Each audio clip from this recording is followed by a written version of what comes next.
I've been saying it for years. Grading is a scam. We're going to talk about why that might be the case coming up next on the Ungraded Truth podcast. Detective Comics set a record for 1.8 million. Nobody really cares. Who are annoyed that people are asking them questions, is this book banned? That question didn't exist a year ago. Somebody's submitting like 25 vintage books and getting 15 9.9s. We always think, how can it ever get crazier? And then it always does.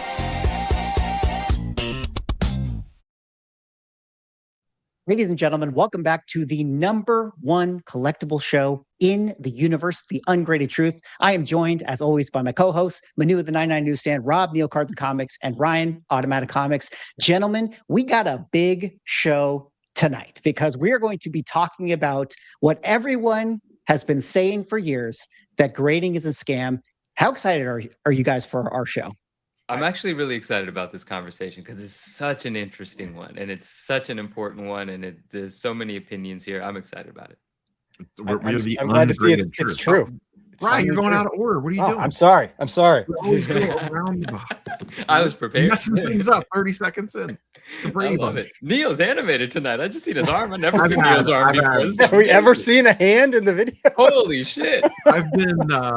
I've had a long day. I've been at a card show for the last 2 days. I had a 4-hour drive home to get home in time for this. So it's been a wild 24 hours for me. That's cool. Very nice. Yeah, I'm excited about it. Like, I mean, I think like Neo has said, it's always the tough thing where it's like, is it a scam or is it just because it's someone's opinion? But yeah, that's what we'll talk about. Yeah. Well, we're definitely going to be talking about that, but that's not the only topic that we're going to come across this evening. We got PSA versus CGC Superman sales to talk about. We got Manga going to the moon. We got One Piece going to zero. We got other conversations within the damaged Reholder Pokemon card market. So we got a lot to talk about. But before we really get into it, we have to do a little bit of housekeeping. Of course, guys, the Ungraded Truth YouTube channel deserves your subscription. Okay, we are currently at 1,250 subscribers. Nobody said we could do it. Everybody told me when we started this thing that there's no way that you were going to get to 1,250 subscribers. Maybe 1,249, but not 250. So very, very proud of that. But if you haven't yet subscribed to the channel, head on over to the description, hop over here, and maybe more importantly, go into the description right here of the channel, open up the Spotify page, and come over and listen to the Ungraded Truth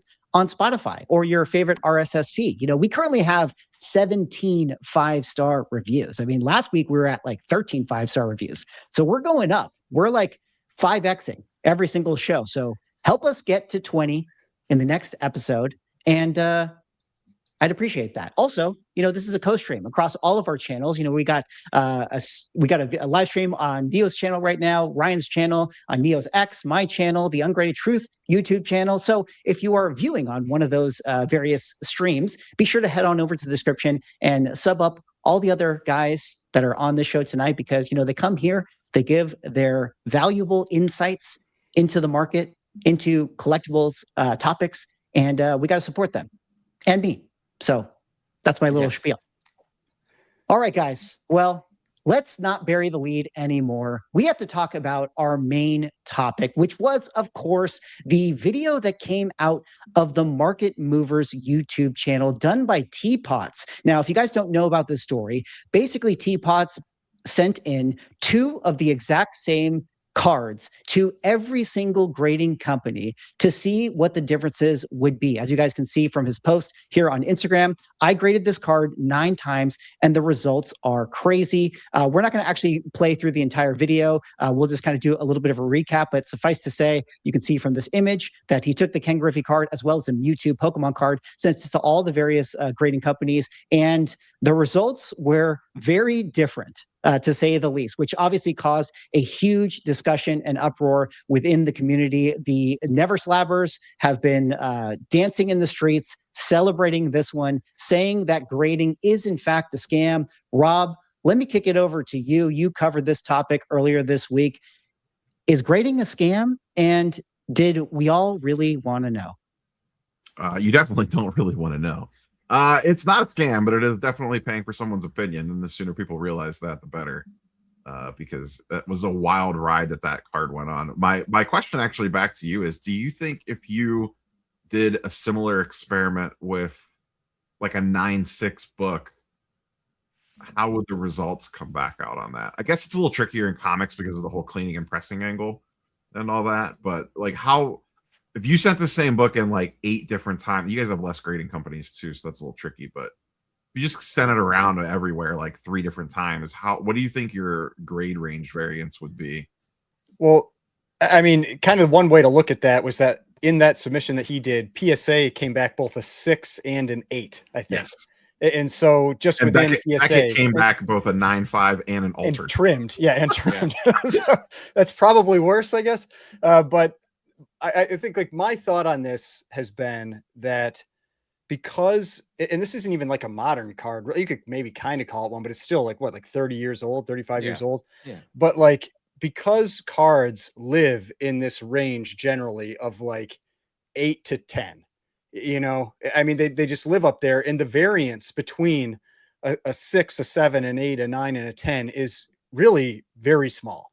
And so to me, it's like if you had a comic and you were living entirely in the range of 9.4 to a 10, and every time you submit, you 100% you could get a different grade. If you're getting a 9.8 one time, you could get a 9.6, you could get a 9.4, a blue moon chance, you get a 9.9, you know, something like that.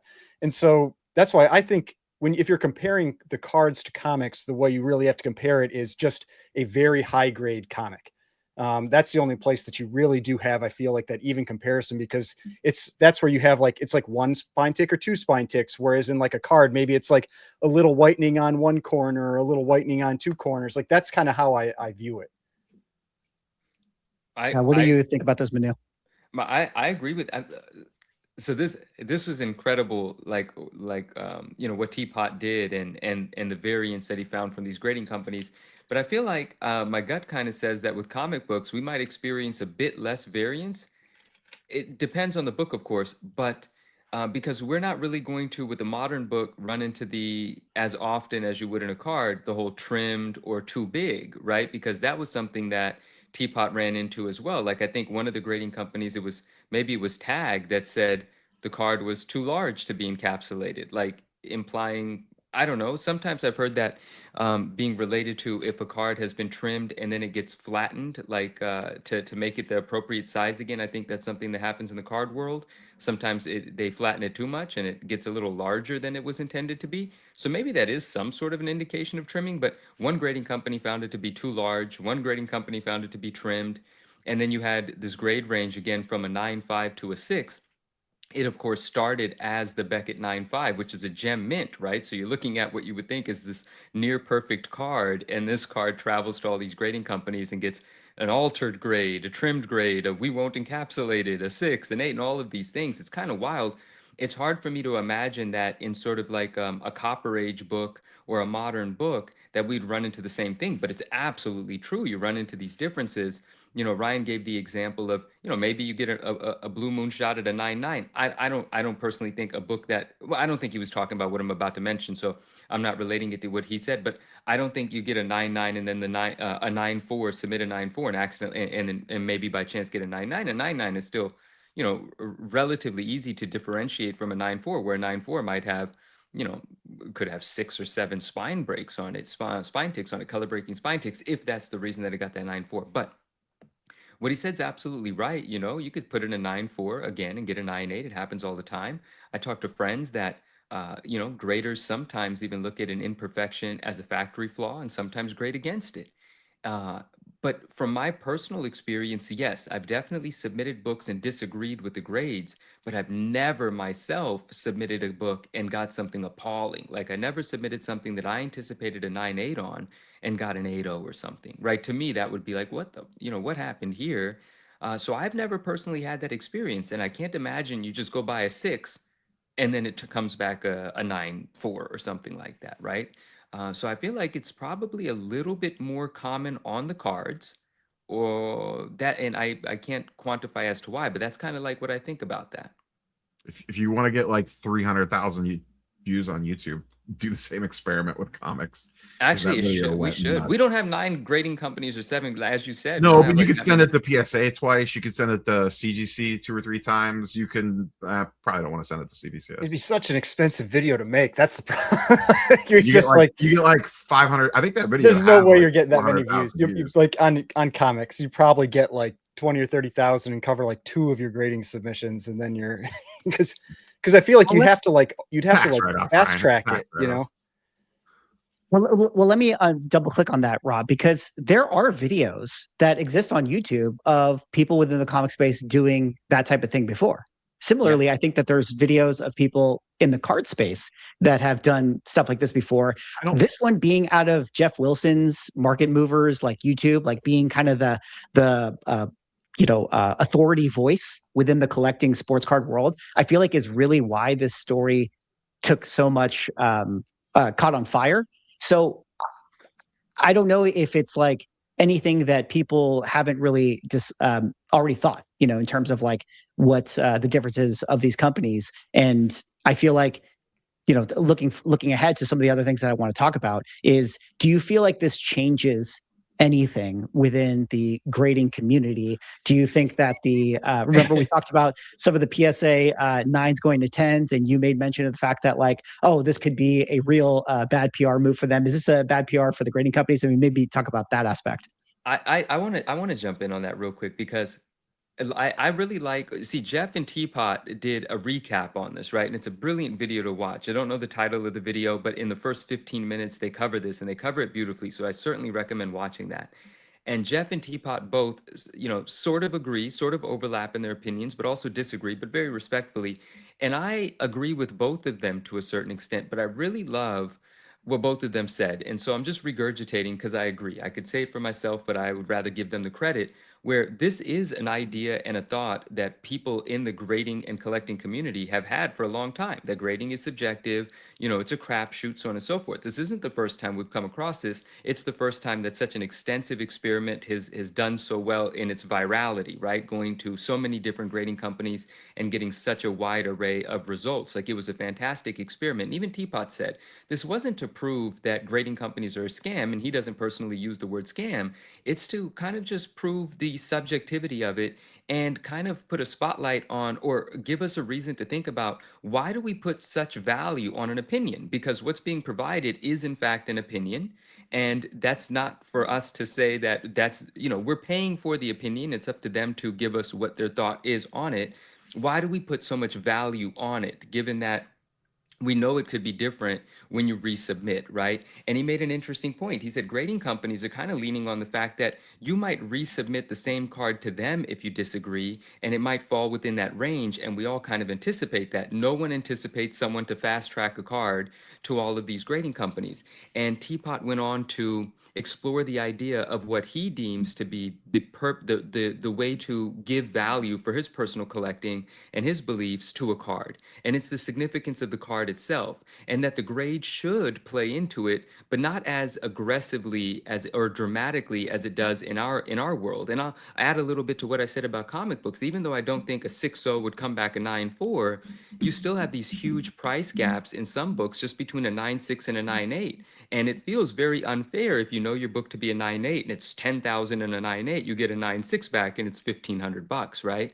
And that price gap is enough for even that single jump in grade to really be a point of frustration, where Jeff jumps in then and says, Teapot, I really appreciate what you said, but Jeff puts value on that sort of idea of this is the 10, especially if the 10 is the pop one. And I agree with that as well. Like, that's something that's very cool to me. You give the Malibu Sun that was just sold out of my collection as an example.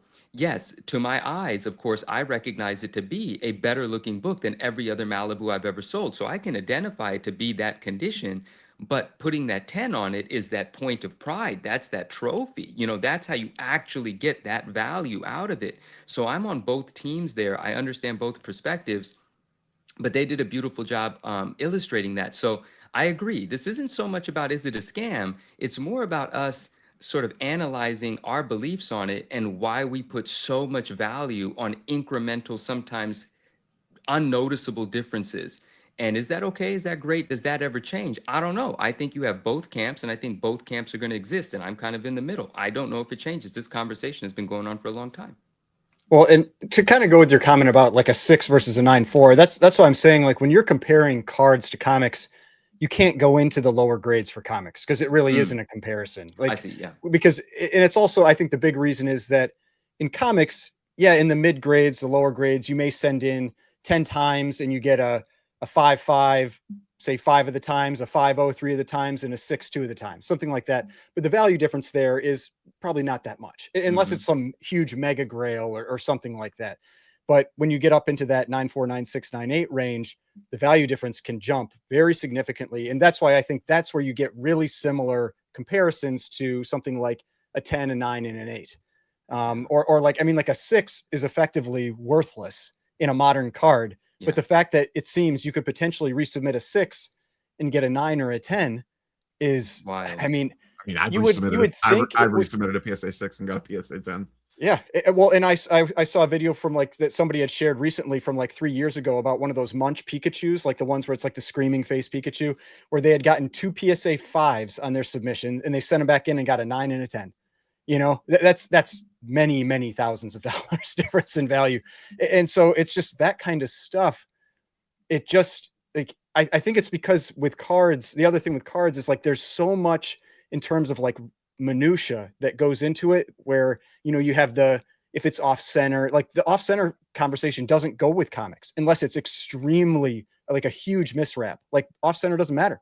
Yeah. And so, whereas with cards, you have little things like off center that can be a huge deal, like a tiny little dent or a tiny little scratch, or like, I think, you know, if it's production or not, or whatever, like there's just the minutia of cards makes it so that you can have so many cases like this. And I wonder if I think the bigger impact that might come from this is people are going to be hunting more maybe for those 6s to look at what they can flip into a 9 or a 10 and just like gamble on the resubs, ones that have huge price gaps. Like that's what you'd be looking for, is that those books that have big price gaps between like a 6 and a 9 or 6 and a 10. So the problem with cards though is that no dealer in their right mind is going to put a PSA 6 in their case. They'll just crack it and sell it raw. I mean, you probably buy it on eBay or something. That's kind of where you. No person getting a PSA sub back. I shouldn't say no. It's not like comics though, where you're just going to throw that up there. They will 100% just crack it out and sell it raw because it'll sell for way more raw. Like they will just crack that thing out. And I saw a comment. I saw a comment in there in the comment section too about people paying a lot more for raws versus like a 9 even. Yeah, that happens all the time. Yeah, and so yeah. To Manu's point about the value thing, I think there's a next level to go into that. It's not so much the value gap between like a 10, a 9, an 8, and a 7. And this isn't going to change, I don't think anyway. But the other thing I think that it exposes is like, why is there a value gap between the companies? Like, why is a CGC 9.8 and a PSA 9.8 have a 40% difference or whatever it is? Why does a PSA 10 sell for way more than a BGS 9.5 or a CGC 10 or an SGC 10? Like, you know, Manu talked about it in the same, like dropping down grades, but when you start going, the differences cross companies, like one thing that this experiment proved is that it's like, you're just paying for everyone's opinion. They're all just people putting a number on a piece of paper. Like, why is one piece of paper? Because it matches the rest of your collection. But you know, it's so amazing. Oh yeah, sorry. Go. Well, no, go ahead, because I think I'm gonna continue with the conversation, but I might take a different path. So okay, please. This is very short. It's just another bit from that video that Teapot and Jeff did, and people have said this, but it's so funny because this value that gets applied to this item, sometimes tens of thousands, hundreds of thousands, even if it's just hundreds of dollars. It's 30 seconds that someone's looking at the card and giving it the grade. You know, that it's a 7 versus it's a 10 is literally what the person identifies or deems it to be in 30 seconds. It's a little ridiculous. That's all I wanted to say. It's kind of hilarious. And I could see like one company having a huge, let me rephrase. I could see a company having a premium over others. I think the premium gap is too wide right now. I can agree with that. All right. So one thing that I wanted to kind of bring up in digesting the story and watching the videos and thinking about all this stuff is, you know, there's one aspect here that I felt like I haven't heard anyone sort of talk about, and I wanted to bring it up here. And, you know, a little bit of a caveat here, guys. This is the ungraded truth. But sometimes when you speak the truth, that doesn't mean that it's going to be what everybody wants to hear. No. But when I watched this video, and shout out to T-Pod and Jeff, and I'm a fan of those guys and what they do. But when I watched this video, to me, I just was like, this doesn't prove anything to me. Because all it showed me was that different companies grade differently. But no company has ever said that our grading standard should apply across every single other grading company's standard. Every grading company has their own grading standard. So the only real test that should ever be applied is if you sent the same card to the same company multiple times, is that card hitting that grade? That's the only thing. I don't care. Like if one other company calls this card a 1 and one company calls this card a 10, what does that mean to me? It just means that their own grading standards are different. But the only thing that matters is consistency within the own company. And, you know, if anything, I kind of felt like this video made PSA look pretty decent, because they went from a 6 to an 8, and then in their Mewtwo card, they went from an 8 to a 7. Yeah. The company to me that looked really bad was Beckett, who went from a 9.5 to an authenticated, and even SGC that went from authenticated to a 9. So those were my little takeaways. But to me, like a more interesting experiment would have been to take the Ken Griffey card and the Mewtwo card and literally send it to PSA like 20 times and just be like, I sent this card in 20 times. Here was the variance. But I don't know what you guys think about that. Like to me, like everyone's like, oh, the grading is so inconsistent. It's like, yeah, everyone has their own grading standard. Why did we think that they didn't? I like that you bring that up, and I'm glad that you went back to the Beckett thing, because I raised my hand in the middle. I was like, but Swag, in this experiment, the card began, and correct me where I'm wrong, the card began as a Beckett Gem Mint 9.5, and then Beckett regraded it as altered. Or was it altered? Was it trimmed? It's trimmed. I think it was also trimmed. Yeah. And Yeah, it so, was also so trimmed. that, Beckett was so, also trimmed. yeah, so speaking to that, I was like, but then you doubled back and you covered that as well. So it definitely shows a little bit of inconsistency between the companies as well. And I agree with what you're saying about the grading standards somewhat, but maybe I'm wrong at this, and I would love to hear what Rob and Ryan have to say. I have perceived it as though they do try to adhere to a very similar standard, like a gem mint is a gem mint, a near mint minus is a near mint minus, like that kind of. Well, it's like interesting. We're soon going to talk about a Superman where maybe that's not the case, but I'm sorry. I mean, I like it. It's tricky with Beckett because like Beckett alone has subgrades. Yeah. And they have a Black Label 10, which is a perfect card. Then they have a Pristine 10, which is 3 10s and a 9.5. Then they have the Gem Mint 9.5, but even in that, there's True Gems, Min Gems Plus, True Gems Plus, True Gem Plus Pluses. Now, some of that's lingo the hobby created on their own. Right. But like even in a Beckett 9.5, there's a ton of variance. Like a Beckett 9.5 Min Gem will sell for almost PSA 9 prices, in some cases right at PSA 9 prices, where a Beckett True Gem or True Gem Plus will sell for a lot more. Won't sell for PSA 10 prices, but you'll get a huge premium over a Min Gem 9.5. So it's so tricky, even in Beckett, like how their standards, because of the subgrades, they're basically grading the card 4 times. Mm. That one gets super tricky. And then Tag is, you know, whatever robot nonsense that they have going on down there. CGC and Beckett, though CGC doesn't use subgrades, they probably have similar standards to Beckett because Beckett's former head grader spun up CGC. So I'm guessing he brought a lot of like their grading standards with him to some degree or another. And then same thing with SGC and CGC both. They have a 9.5 grade. PSA doesn't. So that throws a wrinkle into like where you're, you know, when PSA is grading a card, if it's in between, what do they use to determine whether it goes to a 9 or a 10? CGC, you could be like, oh, we could just give it a 9.5. Yeah, you make a good point about, and you make a really good point about PSA's 10 being their top grade, because obviously Beckett has the Gem Mint, which has the subgrades, so collectors do differentiate between this, you know, even Gem Mints, and PSA, of course, their 10 can encompass imperfections, right? Because a presumably a card that might be a black label or a pristine at Beckett would just be a Gem Mint PSA 10, and a card that would be a 9.5 at Beckett would just be a Gem Mint PSA 10. I mean, we've all seen PSA 10s with white on the edges. We've all seen PSA 10s with an imperfection. It encompasses quite a bit before it drops down to a 9. So that's actually, going to Swag's point, an ideology and a standard at PSA, which does greatly separate it from Beckett. So Swag, you're absolutely right there. I just thought it was interesting. I mean, you know, I do think that it definitely makes a lot of the companies look bad, you know, that it's so inconsistent across the companies. But again, I still sort of stand by, and maybe you guys are thinking that I'm being a grading shill here. I'm just trying to like really, I think for me, I just have like a different expectation of what I think about grading companies. And it's me being, you know, very cynical over the years of like this concept of this perfect grading company and this standard that exists ubiquitously. It just it's not possible until maybe, you know, Tag really does become, you know, some supercomputer that can grade everything perfectly. But it doesn't really seem like we're going to get that.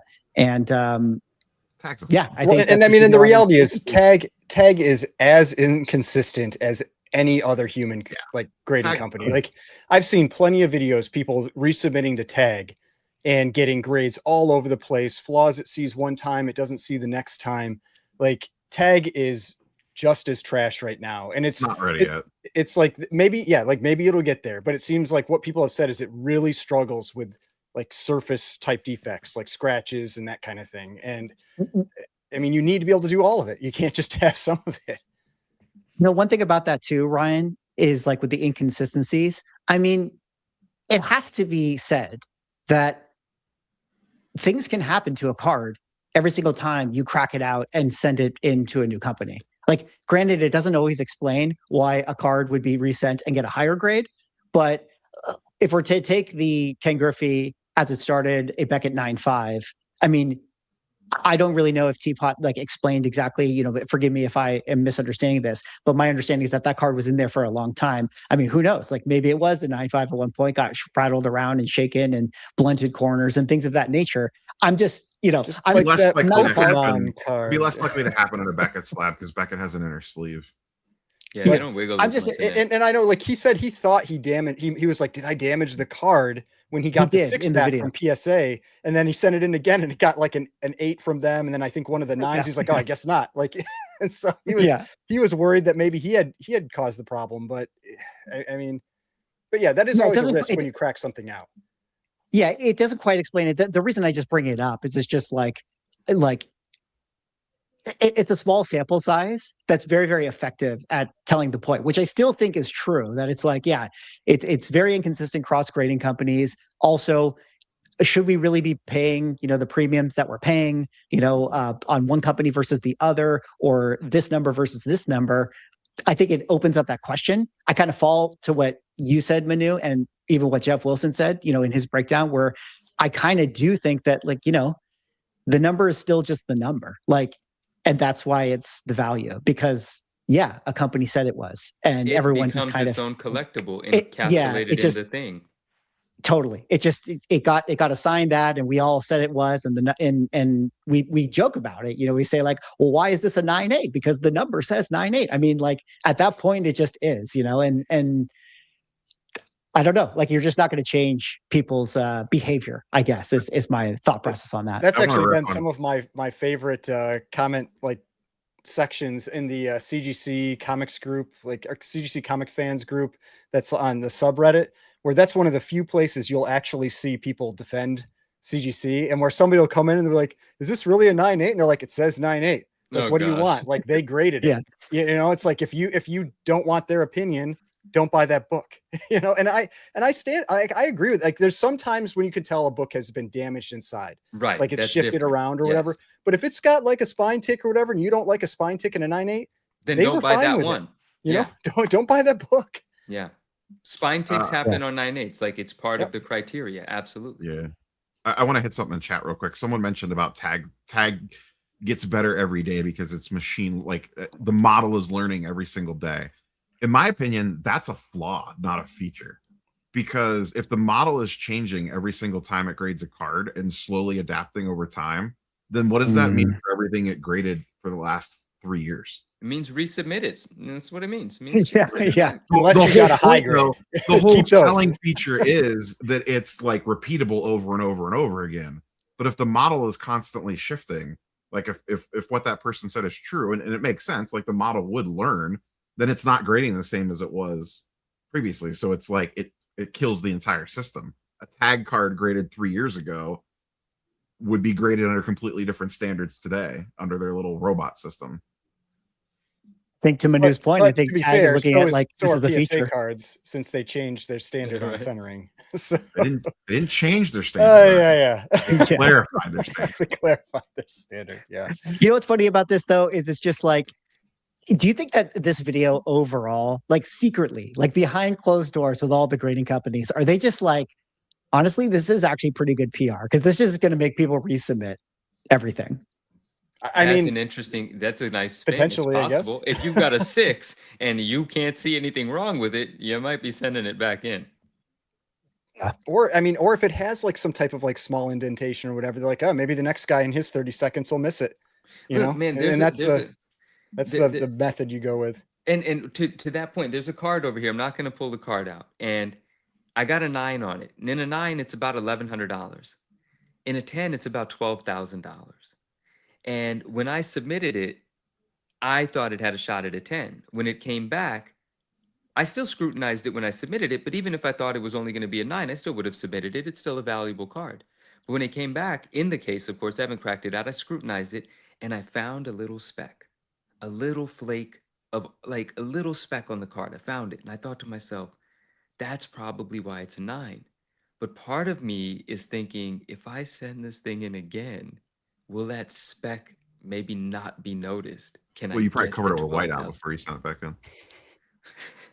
Well, But I mean, it's- I've had multiple people comment in my, like, there was one guy that's commented in a few of my videos about this where I think he had an Amazing Spider-Man 129 9.8 that I believe he said he submitted 6 times before he Wow. got the 9.8. You know, and we know Chris, Vancouver Comic Junkie, he's talked about it. He submitted his Oh, yeah. G.I. Joe 21 like I don't even know how many times. I think at least 6. That's It's the not more than silent that. issue. To get his 9.8. You know, it's like people do it. Like if the value is there and it's close enough, like now the risk is like I've also heard, I remember there was another channel I watched where a guy was sending in like it was a cap 1 or it was or Avengers 4 or something like that.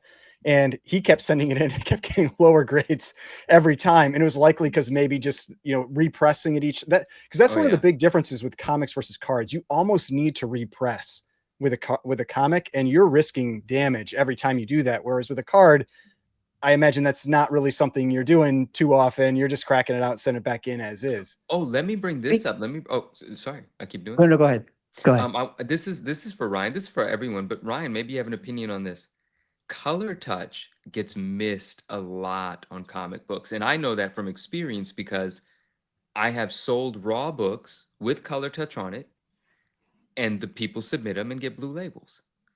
And what do we make of that? Like, if you know you submitted a book with color touch, once it's got a blue, I mean, like I get it. Once it's a blue label, it's a blue label. But I know it has color touch. I sold it, right? If that you gets know missed it a has lot. color touch, then and you got a blue label, I do not agree with you keeping it a blue label. I know. I sold it raw, right? Yeah, It's someone right. I else's know, blue but like label. I'm saying, if somebody does, it's because it goes back to that. There was If that they suspense. crack it out, if they do something, what happens then, right? Well, Yeah. exactly, like that Suspense 3. That was, you know, that was a big like problem book like 3 or 4 years ago, where it was on Heritage and it was as a 1.0 or a 1.5 blue label, and people noticed that it was previously a 0.5 incomplete CBCS book, like the cover, and they're like, oh, somebody must have married a piece in, and it got missed, and so like the person who did it's like the question is you don't know where it happened. I'm You gonna know, answer like this where at some point somebody added that in, and it was it that person added it in and sent it to CGC? Did they sell it to someone else as complete and not tell them they married anything?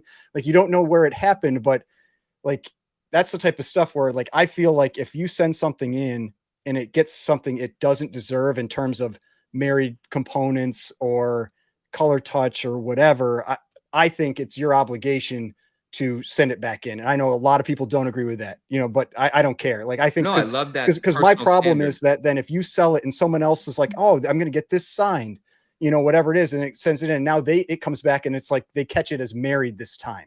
Like you could see that happening with like an ASM 238 with the tattoos. Somebody sends it back in to get signed, and now it comes back as a married. And now you're the one that got shafted. And so like, that's my problem, is that then potentially screws someone down the line. 100%. And I'm going to answer Eggplant's question here. He's not asking me, it's general, but I'm going to give my example to tell him, to tell everyone. But, and that's my problem with what you're saying. And that's my problem with overgraded books, right? Sometimes, like we've illustrated with the 316, sometimes it's a submission swap and encapsulation. The 9.2 gets the 9.8 and vice versa.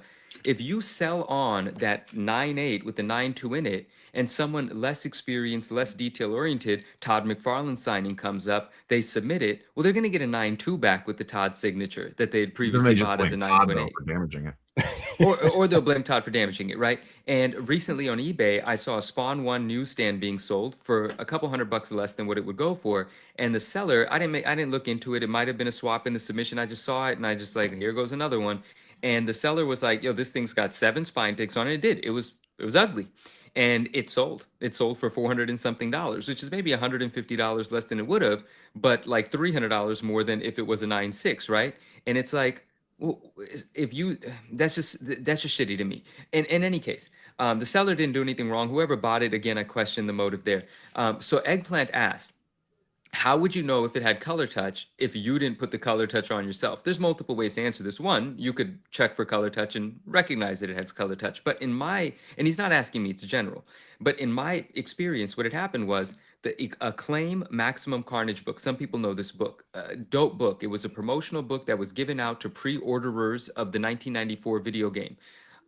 It's manufactured by Marvel, of course, but it's a very thin sort of book, and it's cheaply manufactured. In any case, a couple of years ago, someone had a bunch of raw copies, and I bought many of them, and they were very high-grade books. I got 9.8s out of it, I got 9.6s out of it, and one of the 9.6s that I submitted, out of the first 5 that I sent in, I got no 9.8s out of the first 5.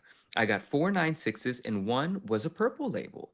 And I thought, what the hell? These are like uncirculated copies, presumably, right? Like, why is this a purple label? So I went ahead and examined the hell out of this book.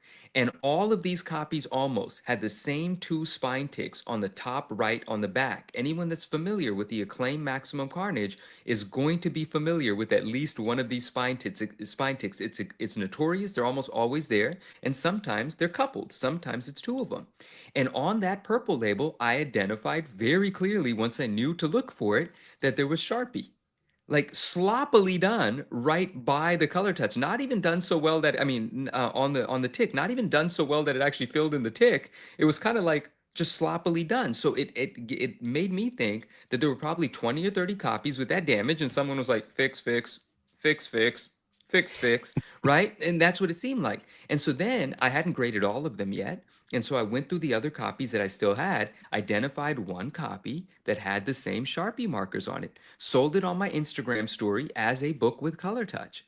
Well, the person that bought it still submitted it and got a blue label. That's how I know that book had color touch, because my copy got a purple label. I went ahead and investigated, found it on this particular copy out of 15 or 20 copies I'm talking about, and sold it with color touch. That's how you would know. You would have to either know to look for it or look for it.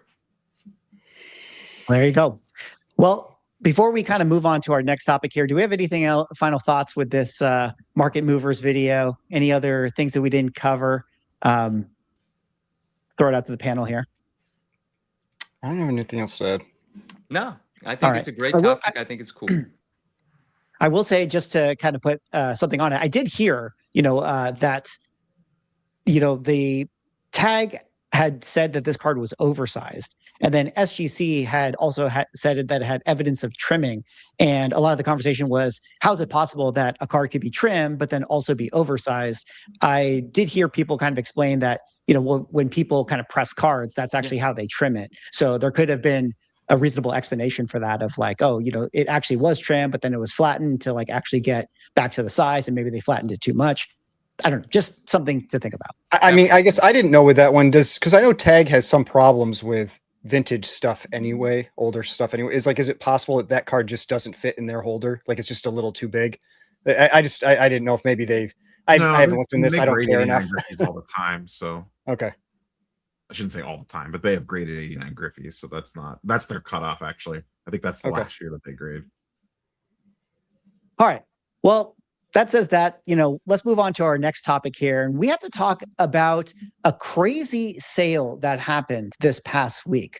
Over on Golden Auctions, we had a Superman 1 in a PSA 1.0 sell for $176,000, the all-time highest public sale for this comic. Now, that would be a story in and of itself, except what makes it really interesting is that the next day on Heritage Auctions, on their Platinum auction, they had a Superman 1 in a CGC 1.0 that went up for sale and sold for $84,000. I have the wrong picture in front of you guys. Don't worry. I was going to say, that is not the right book. That is not the right book. I will fix this. Hold on. But very interesting sale regardless. Do it live. Yeah, we're going to do it live, and I'm going to pick it up for the stream. Guys, some of the benefits of watching the live show, as you guys are all watching tonight, is that you get to have these minor imperfections in the production of the show that actually happen. But if you go over to Spotify, if you don't like me messing up and showing the wrong book, I'll edit this out and make you guys none the wiser. Over on Heritage, we actually had a CGC 1.0 with a missing corner that sold for $88,000. So the same book in the same grade, two different companies, two different auction houses getting different drastic numbers, 88,000 compared to twice as much on Golden, 176,000, PSA straight mogging on CGC. Guys, what do you think about the discrepancy between these two books? So, I mean, yeah, I commented on this on kind of like my recap video on this auction as well, that it was a very surprising gap. I'll kind of say that. I mean, for one thing, because low grade Superman 1s have generally been trending down. Like we joke about like how often we see Batman 1 and Superman 1 pop up in auctions, and like it's because it's these low grade books between like a 0.5 and maybe a 1.5 or a 2. And it's like almost every single auction has at least one, if not more than one. And it just felt like it was maybe kind of overflowing the market, and you're just having the price trend just kind of trickle down. And so I think for the Heritage one, I had it going for like 95. That was my estimate. Went for like whatever it was, 80. What was it? 88, 450 or something like that. And yeah. And so it was a little weak, but around what I would expect. That's why it's so surprising to see the one on Golden, because like it said there, it was not only double this price, it was the record ever for a 1. Like it is a better looking book. Like, I mean, you have to give it that, but there are other very nice looking 1.0s that have sold for significantly less than this relatively recently. Did they have a Netflix show around them? Yeah, well, and that's always the question. It's like, is that what this is? Like, is it just like uninformed people that just have too much money and just throwing it up there? I mean, it's possible. I mean, that's probably what it is, but it's just like, it's a pretty wild sale for it beat the record by like 20%. I mean, it wasn't like the record was 170 and it went for 176. The record was like 141 or something. And so this was a big, big record. And yeah, it's a surprise to see, especially because like, I'll say like generally in other in other books, PSA is selling for less. So that's why I mean, it's a little bit of a surprise there, but yeah, I mean, also given the fact that this sale happened after this 88,000, you'd think like that other sale would be in people's minds and, it would impact the bidding or the price, but just didn't. And so like, but the other thing I know we've talked about some is like, is this just a result of Golden just doing a better job advertising? Like, is that what this is becoming? And then Heritage needs to step up their game a little bit and start advertising a little bit better to pull in those bids. like Swag That's said, a maybe part of Golden has its own audience, right? And maybe the Golden buyer didn't even know that there was one on Heritage because Golden buyers looking at Golden for their stuff. Like it could be that. Like I like I mean, what Swag was bringing up about that. yeah, their own audience is definitely a thing. Like there are people that only buy on Heritage, you know, like, cause you see that all the time where you're like, a book will sell on Heritage for way more than like multiple copies are available on eBay, but those buyers are never even going to go to eBay. That set of buyers wants to buy on Heritage. They like the trust and everything they get with that. And so there are definitely like pockets of buyers that will only buy on certain platforms. I would argue that the people bidding on those books, someone in chat mentioned this, and I agree, are probably different 1.0 buyers. Like, I mean, one has a clear, huge chunk missing out of the corner. The other one doesn't. Like, people looking at low grade are probably like have random standards in their head of what they want in a low grade. And in cards, we see this all the time. Similar grades on low end vintage. Orlando's in the chat. He's a huge vintage guy. The eye appeal will drastically swing prices on stuff in the same. Can I add it? Well, let me add a few more interesting things that I didn't get to talk about in my video that maybe will continue on with this conversation. But like Ryan said, that was the most expensive version of that Superman book that has ever sold. And I got a lot of comments in my video saying, well, Swag, you don't understand. This is a much better looking copy. Yeah, that's but the one I'm talking. That Superman one is killer. Yeah, but to me, it sold for twice the amount. Twice. You know, I understand if a book wants to get a premium, that makes sense to me. But the PSA one sold for twice the amount. I mean, look at this copy. One of the most beautiful 1.0s you've ever seen, only sold for 138,000. Now, Yeah, let me add some other interesting ideas here. This very same book that sold on Heritage also sold on Golden Auctions. Granted, it was 2022, but when it sold on Golden Auctions, it got $103,000. Now, you could make the argument that that was a higher market, and that's why it got that price. But I guess what I'm trying to have a full conversation about is we're starting to maybe see different prices for PSA and CGC or different types of buyers. And I don't necessarily think it has to do with just the look of the book. I actually think it could be the auction houses themselves. And maybe this is a case that Golden is getting higher prices because, like you said, he's marketing better. And that is crazy to me if that's actually what's happening here. That 1.0 that went for, was it 133,000? 138. 138. I would argue if that book sold today, it would sell for way more. The one that sold in 2022, you're still in peak COVID bubble mode. The other one sold in 2024, and that is definitely, oh God, what the hell has happened to comic books mode? And I think we've clearly seen that things are at least on the semi upswing in 2026. I mean, there's 2 year gaps between all three of those sales. That is significant.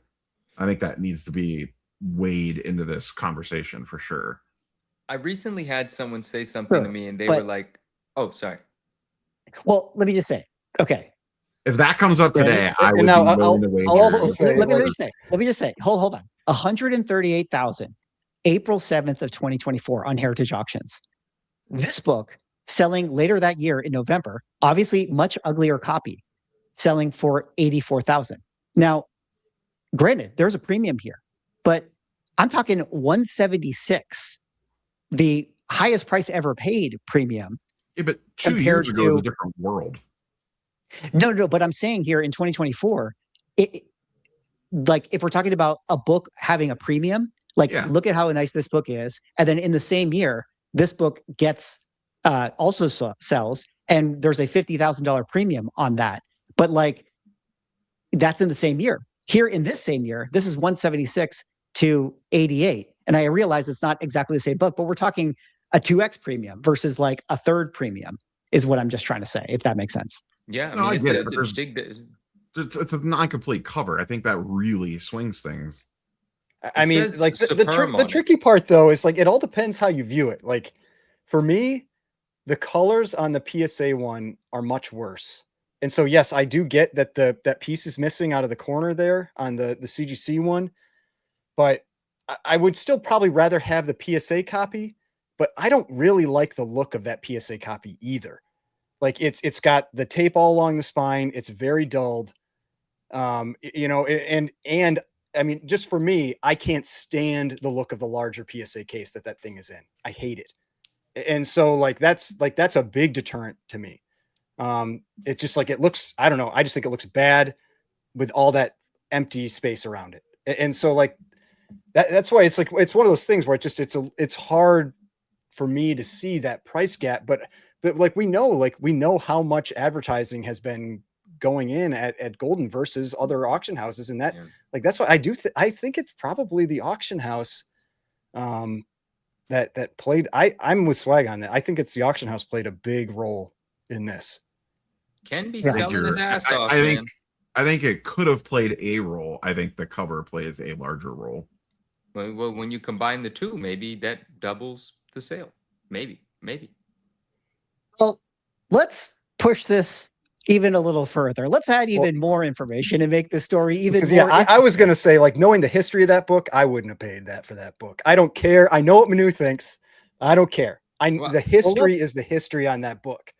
And so, let's explain to the people what the history of this book is, because as you can see, as we've already discussed and established, this book is now in a PSA slab, but it wasn't always in a PSA slab. In fact, it was in a CGC slab before. If I go to the restored sales and I pull up an auction from 6/2024 on Heritage, we can see that this restored 1.0 got a price of $60,000. And what do you know? It's the exact same book. We can see by the L in the upper left corner with that pencil right there. You guys can see the L in this pencil right here. So there you go. Talking about cross grading and the market mover video, but you have a restored CGC book that says right edge of centerfold and page 1 and 2 trimmed, getting $60,000. And then just a year and a half later, resub it to PSA, send it over to Golden, and increase your value by 3x. Guys, what do you make about this aspect of the story? Before Ryan goes in, because Ryan's going to go in, I'm just going to say something, but it's gonna piss people off. How do I say this without? I know a lot. I know a bit more about this book than I can speak to, not for any bad reasons, but because, you know, people that have owned the book, people that have shown me the book, so on and so forth, did so in confidence. And just because I want to prove a point, there's a point that I want to prove. There are some things that I really want to say. I have to respect the relationships that I have and sort of, you know, why this information, why I was made privy and why I had certain privileges with this particular book. And it's not what it seems. And that's all that I can say. But I want to at least be able to say that, because Ryan has a fine opinion based on the information available. But there's more information that I have that I cannot make available. Everything isn't as it seems. I do stand behind the determination of this book, given everything that I know and have seen of this book, while encapsulated, while not encapsulated, all kinds of things. So I won't say much more, but I do want to hear what Ryan has to say, because it is fascinating, but there's information that isn't known publicly. Before Ryan goes, I want to ask one real quick question, because I'm out of my area of expertise when it comes to low grade books like this in the golden age. Correct me if I'm wrong. Trimming on comics, whether it gets determined or not, is wildly inconsistent. Correct? That is true. Wildly. That is true, and that's why, yes, I could see something like this happen. Chat that might not know, like, this isn't like obscene that this happened in general. Like, remove this book, submit a golden age book to one grading company, resubmit it to the same grading company, resubmit it to a different grading company. You could very easily get 3 different results whether the book was trimmed or not. Correct? Yes. So that's the thing with trimming. Trimming is a very messy area with comics. One, because depending on like, some trimming is super obvious. Like, you can just tell, like when it's something where it's like somebody trimmed an entire edge and now it's like a flush, you know, side to the book, instead of, you get the little peak of paper as they're folded together. You know, there's certain things like where some trimming is super obvious. This one, from my understanding, the interior edge is all wrecked up. And so, like, at least that's what I've heard, it's all wrecked up. And so, like, it could be hard to justify one way or the other if it's trimmed or not. That's what, but my point is the history on this book is that it was identified as trimmed, and trimming is not something that you can undo. And so there is a history with this book that says at one point, someone at CGC, which was, I mean, this is a walkthrough book. Like, this isn't nobodies that are reviewing this book. And so someone at CGC that is going to be at the higher level of grading interpreted that this was trimmed. And so that history is there. And to me, that makes me go, there is 0% chance I am ever paying a full universal price for that book. And I can't argue with that. That's a good point. The history is absolutely there. Like this, we're looking at a picture of this book with the purple label, and someone in the chat said, so why say anything if you can't say anything? Well, because it's important for me to say that there's more information, right? Rather than, that's all, you know? We've been trying to get him to tell us for a while, and he won't. I respect my relationships. Like, listen, people, and someone said, why would that piss people off? Because people get mad at me all the time, you know, and it is what it is. But that's the nature of it. Sometimes, you know, you have conversations that you don't make public. It is what it is. I don't have anything to do with the grading. The Ungraded Truth is going to be a show that gets exclusives. You know, one of these days. Yeah, well, no, we absolutely do, and I do share a ton. But you know, there's a bunch of people involved in this. And Chris Sierra's comment, that was the other point I was going to make. That is the other very messy area that comes in with trimming, is that people. I am well aware that there are people out there that get trimmed books and untrim them by applying damage to the edge that was trimmed, and that is absolutely a thing. I also from what Chris Sierra said, yes, it is time to blame the YouTubers. It is the YouTubers' fault that it's always appropriate. It is always appropriate to blame YouTubers. And I can't, and you know, and that sounds like something that probably does happen.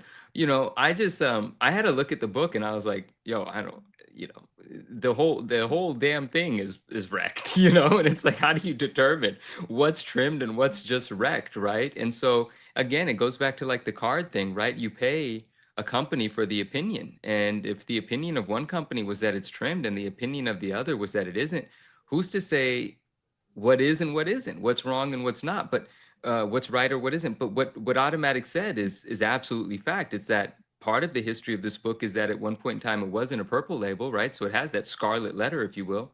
But then we go back to this idea of does the golden buyer know any of that, right? Does the golden buyer know? Not that does he care. Does the golden buyer know the history of it? Probably. Right. I mean, that's a lot of people make the assumption that if somebody is spending a ton of money on something, that they've like done all this history and digging and everything with it. And that is just not the case. Like, I mean, like there are books that I've spent thousands and thousands of dollars on and made split second decisions on. You know, it's like sometimes you don't. And there's lots of people out there that are not going to put in that level of effort.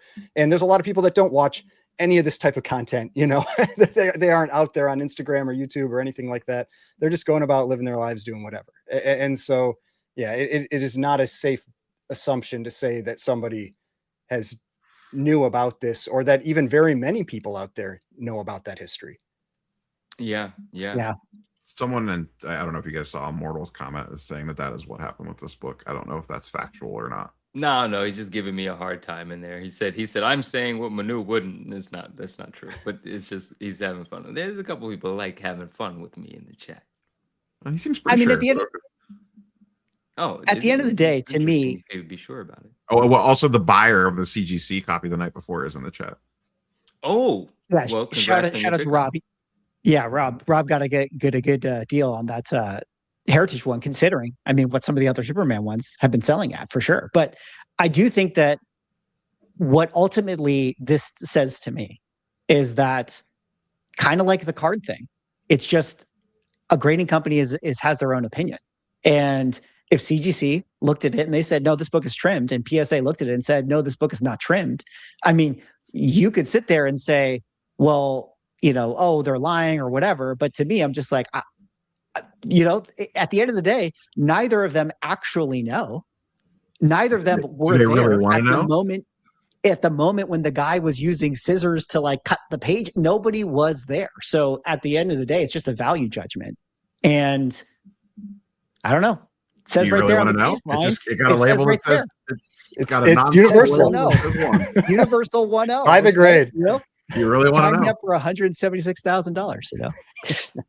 I will So, say it is I don't all know. interesting. It is all fascinating how this whole thing played out and the information that's available and the conversation surrounding it, and ultimately the book with the controversy associated for the people that know that it once was a purple label ended up achieving double the value of the unrestored copy. It's just amazing how things just happen sometimes. It's kind of wild. Yeah. Well, during that heritage auction, we did see a lot of other mega comic book grails go up for sale. In previous shows, we made mention that depending on how some of these high-end books perform, that could be a telltale sign of things to come for comic books this year. I'm just going to pull up some of the sales based on highest price. Obviously, we talked about the Detective Comics 27. That one went for $2.3 million. The Action Comics #1 went for $625,000. Maybe, Ryan, I'll kind of look to you here and just see if you have any broader, bigger takeaways from some of the sales if you want to go into any specific one, but I figure we should cover it since we already set it up. Yeah, I mean, this auction I kind of felt was a little on the softer side, especially than what I would have expected to see with all the hype and everything that we around like big sales recently. And so I mean, like the Tech 27, it was a record for a Tech 27, but it felt soft. No, I didn't know anybody that was projecting this book to go in the low 2 millions. You know, with everything that's been going on with Action 1 and Superman 1 and higher grade books that just don't come up. Like, yeah, the same book sold for like 1.5 like 5 years ago or something. So yeah, it was a record for the book overall. Like nothing has ever sold for that for a Tech 27, but it felt soft. And that was true for a lot of the higher end books. Like the All-Star 8 dropped again. Even though that's kind of what I was expecting, but the All-Star 8 dropped again. The last sale was 1.5. The one before that was 1.65. And so it's just kind of like ticking down every time. But you kind of feel like that with a book like this, it's almost disappointing to see it come up for sale so many times over such a short period. That would be like seeing that, you know, like that 9.0 Action 1 popping up for sale 3 times in 4 years. Whereas instead it hadn't sold for over a decade. You know, that's what you expect with a book at this caliber. And instead it feels like somebody is just constantly trying to flip these things to the, you know, the next high-end customer. And it just gives a bad vibe for it. But not to say they were all weak. Like the Cap 1 was a really solid sale, that 7.0 Cap 1. It wasn't a record, but it was a strong sale. The Action 1 was a very strong sale because that is effectively a 0.5. And it sold for over $600,000 now for a 0.5 when we had 2 years ago, a 0.5, which was in worse condition, but sell for like 400. So that was really solid. The Tech 29 was a really strong sale. I felt like that one, and that's actually one of my favorite covers for the early Batman. That was a really strong sale. Like, so it was a mix, but it felt like for the most part, they either went around like what you were expecting or a little soft. When you would think for like a big auction like this, you're kind of hoping you're going to see outperformance. Well, there was one monster sale that happened in this auction, which was, of course, for the Malibu Sun 13 in the PSA 10, selling for $20,130. Manu, everybody knows this was your book. Can you give us a little post-game interview here with this book? What was your thoughts? Tell us about the experience. How are you feeling today? I feel really good about it, man. It was super cool. I mean, the friends of the channel and people that, you know, watch the show and hang out with us, they know that I did, I did have an expectation of higher. And I just want to get that out of the way first because we didn't realize we didn't realize a higher number. Like we were $270 away from being able to say that it was the highest recorded Spawn sale, which would have been a great thing to be able to say. And I kind of got caught up in that ambition. And but after the fact, you know, after it ended, and it ended at this price, I think the final bid 16.5, and then after buyer's premium 20,130. And I had a moment to reflect on it, and I put the post on my Instagram page. And I missed the book a lot, actually. And I put, as someone asked, and I put the post on my Instagram page, and then you know, all the love and all of the congratulations come in from all the friends in the community that I've known for over the years who follow the journey of this book and stuff. And it put things into perspective for me. It's like, this is still an enormous sale for a book, you know, it's fantastic, right? And yeah, I got caught up in the, oh my gosh, this could do this number, this could do that number. But once the dust settled, I'm super happy. I'm super grateful. It is impressive. You know, there were people that said this book's not going to do $9,000 or $10,000, and there's a level of satisfaction in them not being able to be right about that, you know. And so that's great, right? And I know how beautiful this book is, and also it is the most expensive, the highest price paid for a PSA 10 so far, which is kind of cool. Until that's, you know, some books going to perform better.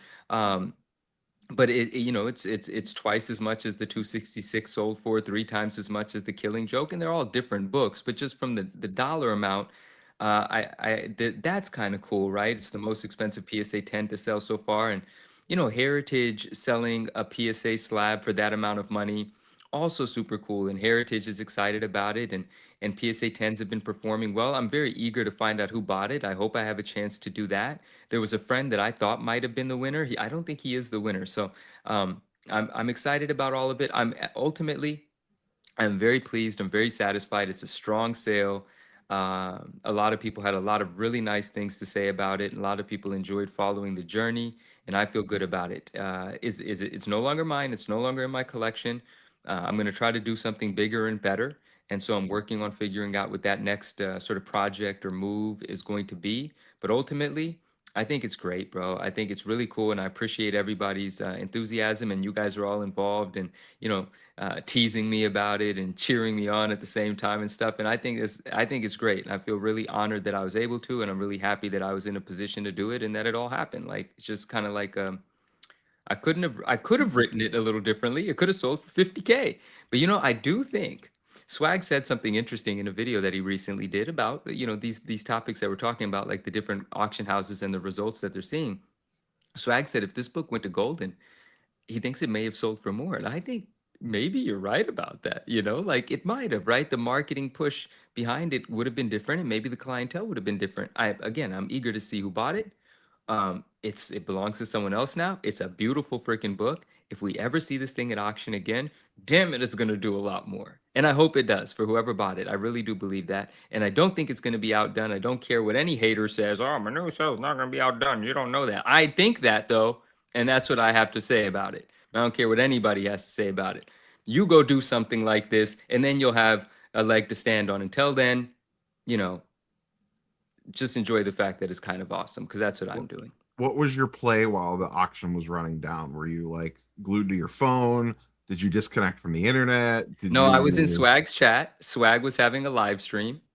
I was in the chat, and our friends were hoping, you know, something amazing happened, and then nothing happened. It just sold, you know, it just quietly kind of sold. And then I looked at it and I was like, all right, well, I'm going to adjust the post that I had ready, because I kind of had like a post ready about breaking the record, because it was one bit away from breaking the record, and it didn't, right? So I was like, all right, I'm going to do a different sort of post. And Swag called me afterwards, and I was like, I don't know what the heck happened, man, but ultimately, I'm pretty happy with it. And then, like I said, once I made the post, I realized, man, it was just a few of us that knew that I had a higher expectation. Everyone else is just seeing a $20,000 sale for a Malibu, and they're like, this is a lot for a Malibu. And that's so cool. And once I got that perspective, I was able to celebrate it as well and be really happy. And that's the zone that I'm in now. Now, like I said, I'm just trying to find out who bought it.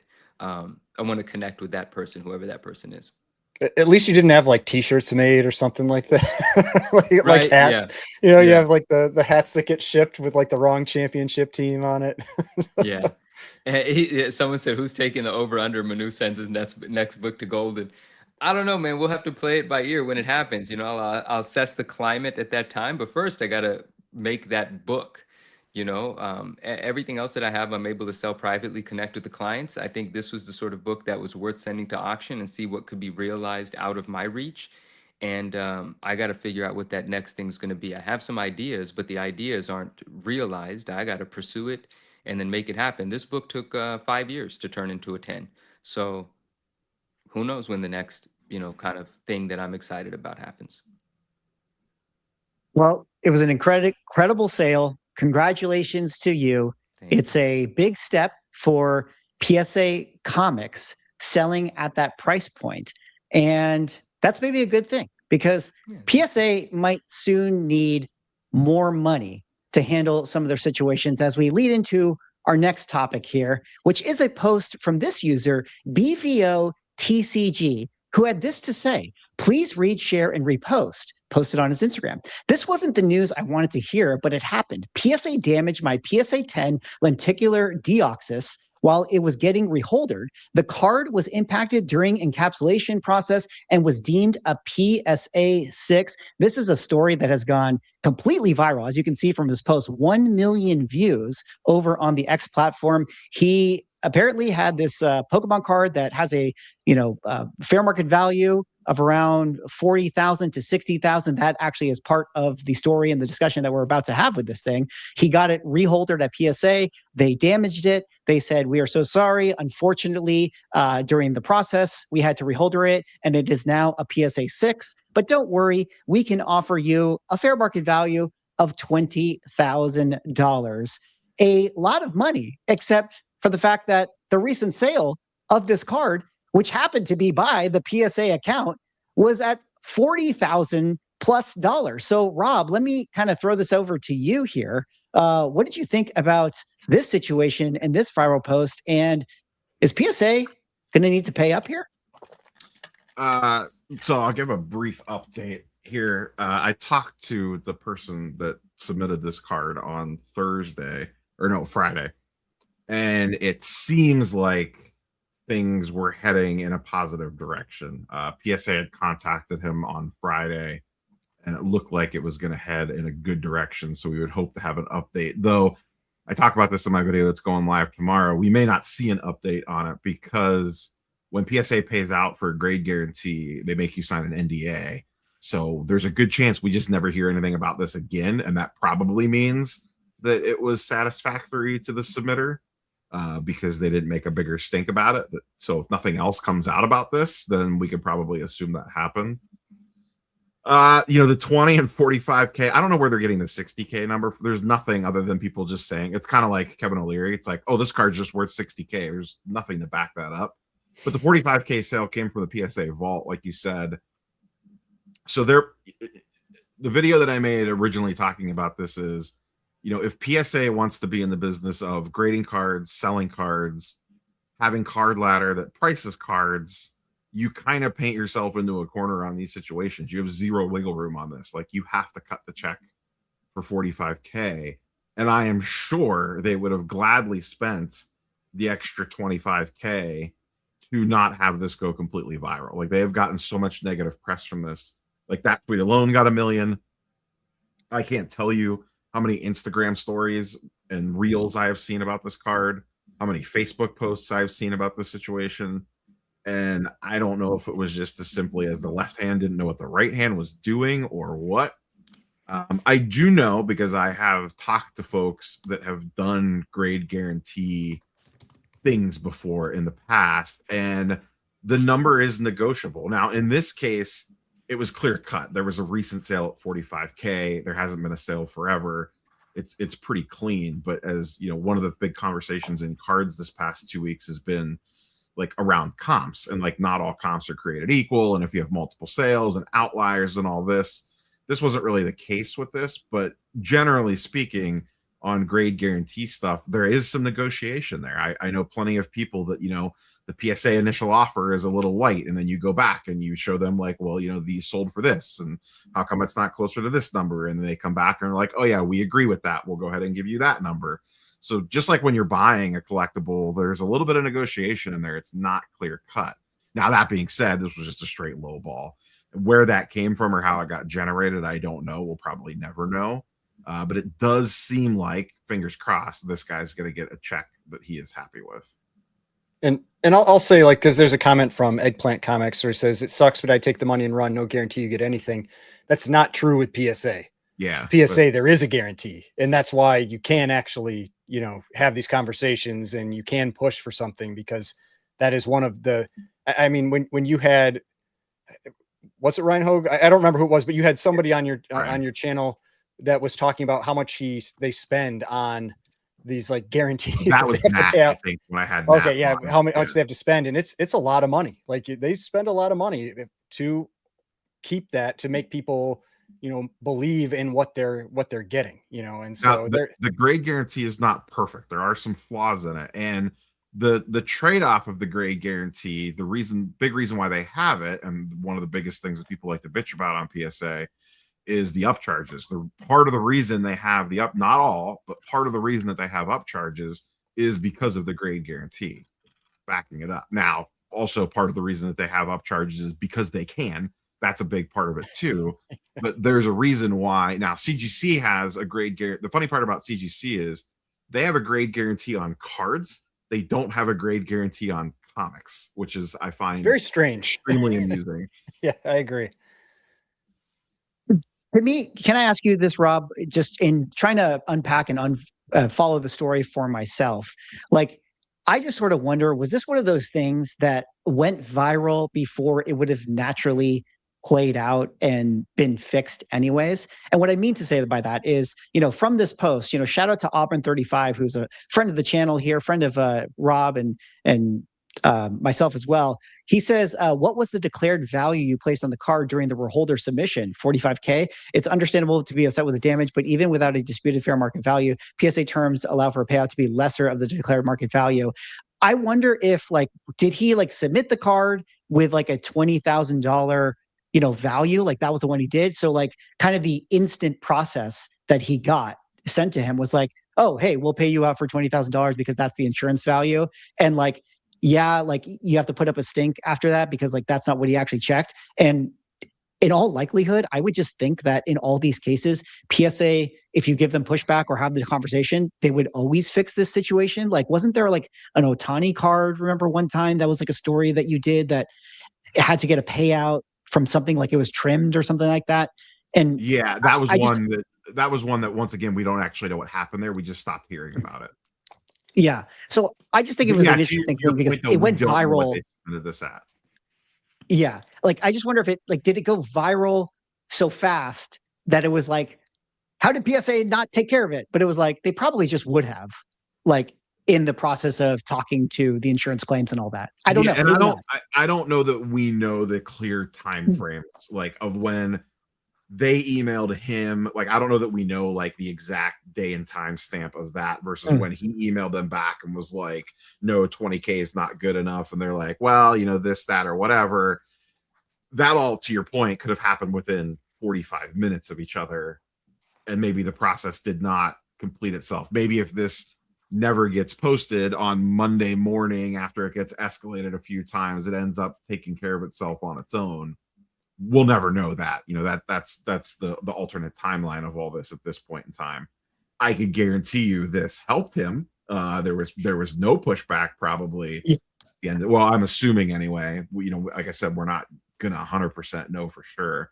If I know PSA has the NDA, and I commented on this, if they were smart, they would say, listen, I know we have an NDA. You don't have to say specific numbers, but it wouldn't be, we would really appreciate it. And I would even pay him out heavier and say, you know, it might not be the worst idea if you just posted like, PSA did me right. We're all good now.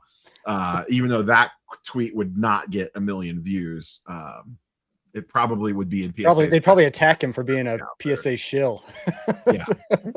Like, oh, look, PSA paid him off the tweet positive. Can't win. But they did get a lot of negative press on this, and it would have been well worth their weight in gold to spend the 25K. My goal in collecting is to satisfy everyone. I want to make everyone happy. I don't know. I feel like you got to cut that. Just use that as like a. We got to cut that out. Use that as a meme. You know, we can just play that. You know, anytime it pops up. One of the commenters in chat, Jeff Becker, commented, who's I believe has gone through this process. He says that that's pretty much exactly how it lays out. I wonder, like, maybe they cut him a 5-figure buyback thanks to their guarantee. Gotcha. I wonder if maybe Manu and Ryan, you have thoughts on this, but this situation reminded me a little bit of Reholder Gate.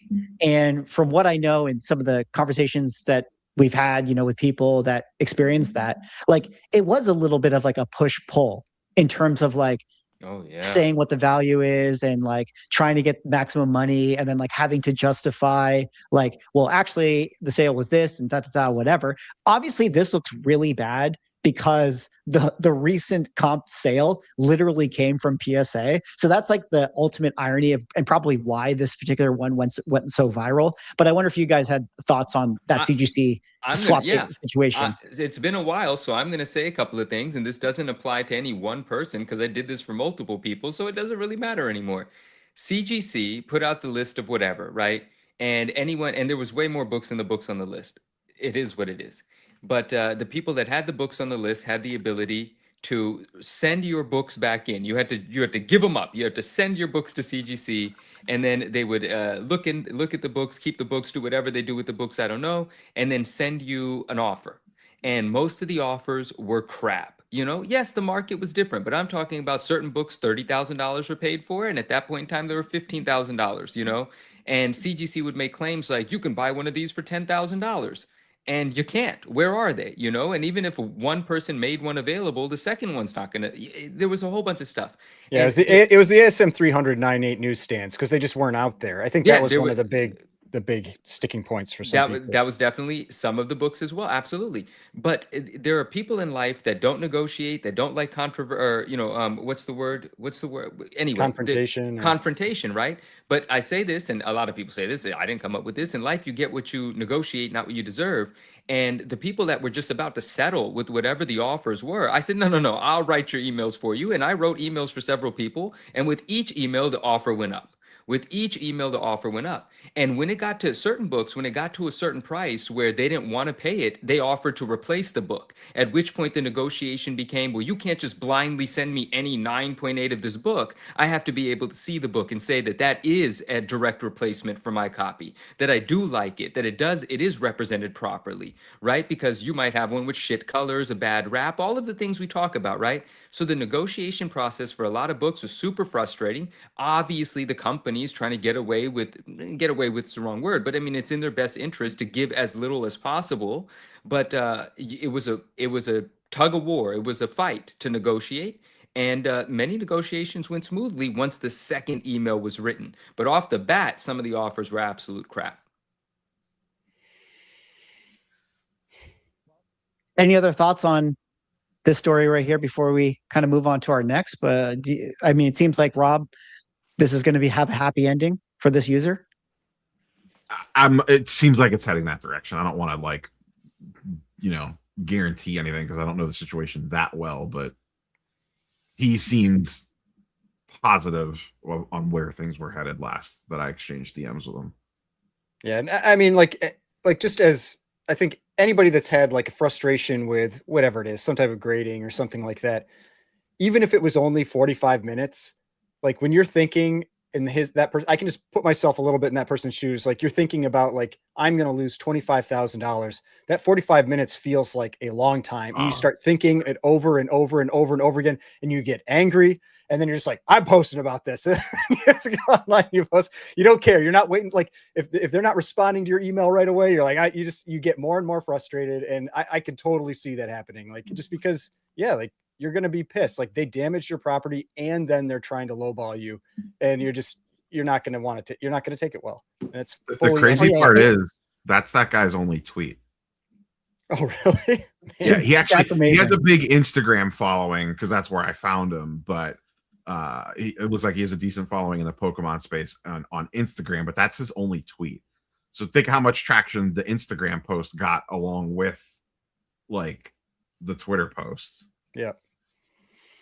Pretty amazing. And if anything, in case I wasn't clear earlier in setting up the story, like I totally think that he should make that post. If it happened to me, you guys know I'd have a video with my face palm on it ASAP. Like I'd be talking about that. PSA is shortchanging me $25,000. Like I absolutely would have done that. So completely understandable. Well, let's give a quick shout out to Rage Yo. Theo Collectables for the $9.99, who says, Manu, congrats, brother. Huge sale. We appreciate you, Rage. And also Stony Maloney with another $9.99 that says, just wanted to say that Swag Ryan 9.9 Neo, you guys are awesome. And this is my favorite weekly podcast. Love you guys. Stony, appreciate you. Love you back. We're not a weekly podcast. We're bi-weekly, you know? But now I kind of feel like sometimes maybe the ungraded truth, you know, might have to be a weekly show, because I feel like we've been on this cadence where like the big story has happened like the day after we do our show, you know, which was kind of like the market movers conversation. You know, sometimes we're on the wave where it's like, oh, it's perfect alignment. And then sometimes we're like off the wave. But, you know, we'll have to see. Rage, thank you so much, my brother. I appreciate it. Derek in chat asks, I believe that I'm almost positive this, the PSA grade guarantee does apply to comics.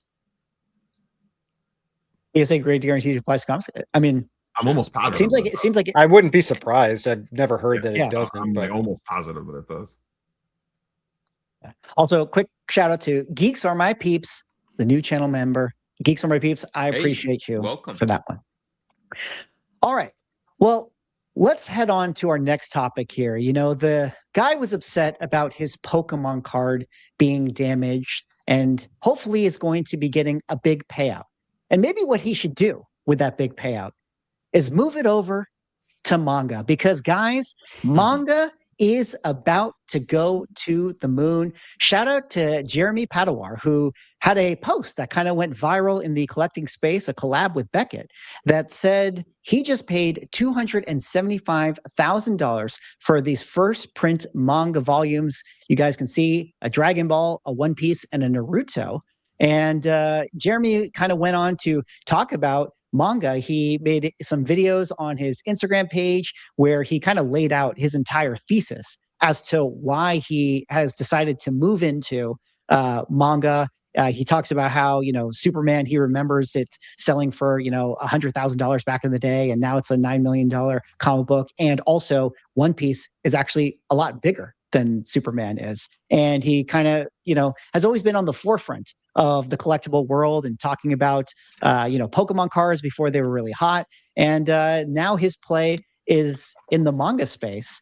I think that this is interesting because manga has been sort of what I would say like a poorly kept secret within like the comic collecting circles that I've been in. Like everybody has been saying, oh, like manga, just watch, like manga's going to be the next thing. Manga's going to be the next thing. But it hasn't quite taken off yet. Although with this new post, maybe that's going to be the thing that catapults it into, you know, the limelight. And considering that, you know, the first appearance, quote unquote, of One Piece comes from this manga, and you have people on Reddit talking about, is the One Piece hype actually over? The prices were nowhere near sustainable. One Piece going to zero, prices going down heavy for PSA 10 slabs of One Piece. This person says manga and SPs are the only thing that you should be buying.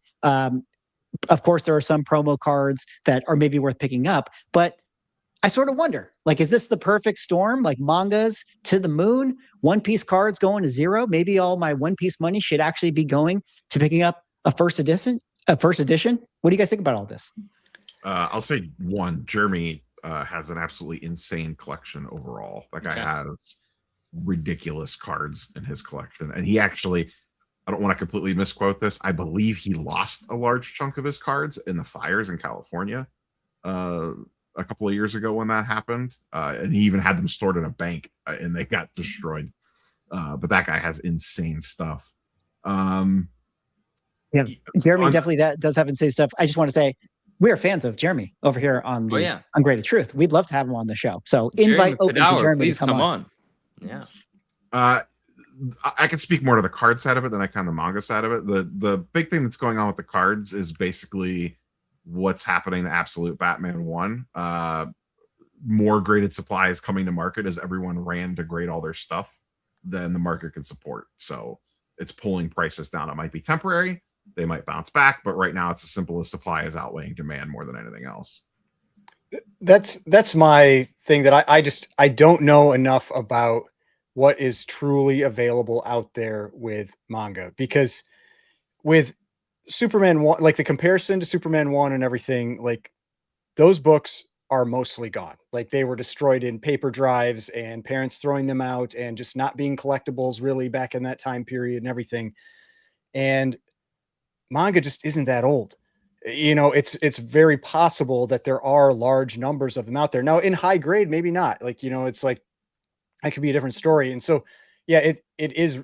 I agree. It's one of those areas where you've got to see what happens when prices jump.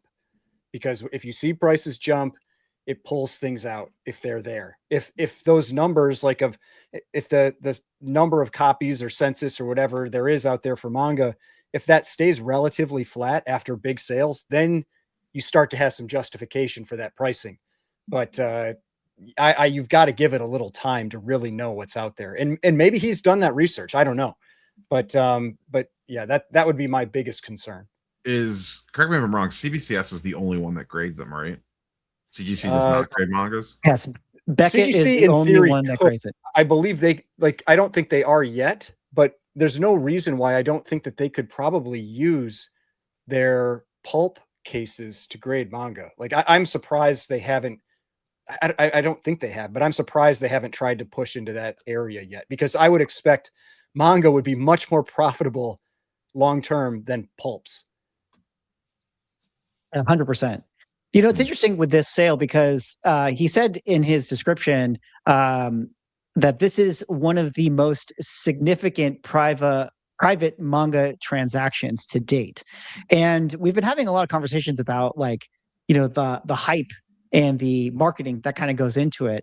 And I wonder if, like, in a weird way, is it actually more helpful to be like kind of this first to market person who's like jumping in and setting the market? Like, is it actually almost a little bit of a benefit in this weird way, based on like how a lot of the record sales kind of puts people in the driver's seat with a lot of collectibles? I don't know if you guys have thoughts on that one. I don't even think it's a that benefit weird. I too, think it's 'cause he's obvious. known. Like, people know Jeremy, so the fact that it's him doing it in high end collectible circles is going to raise eyebrows alone. 100%. Sorry, Renew.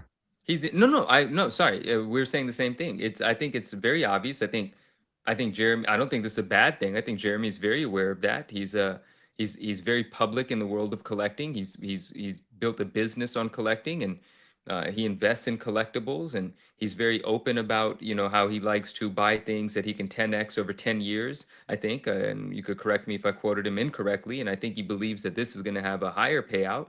And he's in an influential group. He's part of influential circles. His voice travels far and wide, and this is 100% going to affect values, and he's very aware of that. He's driving change as we speak.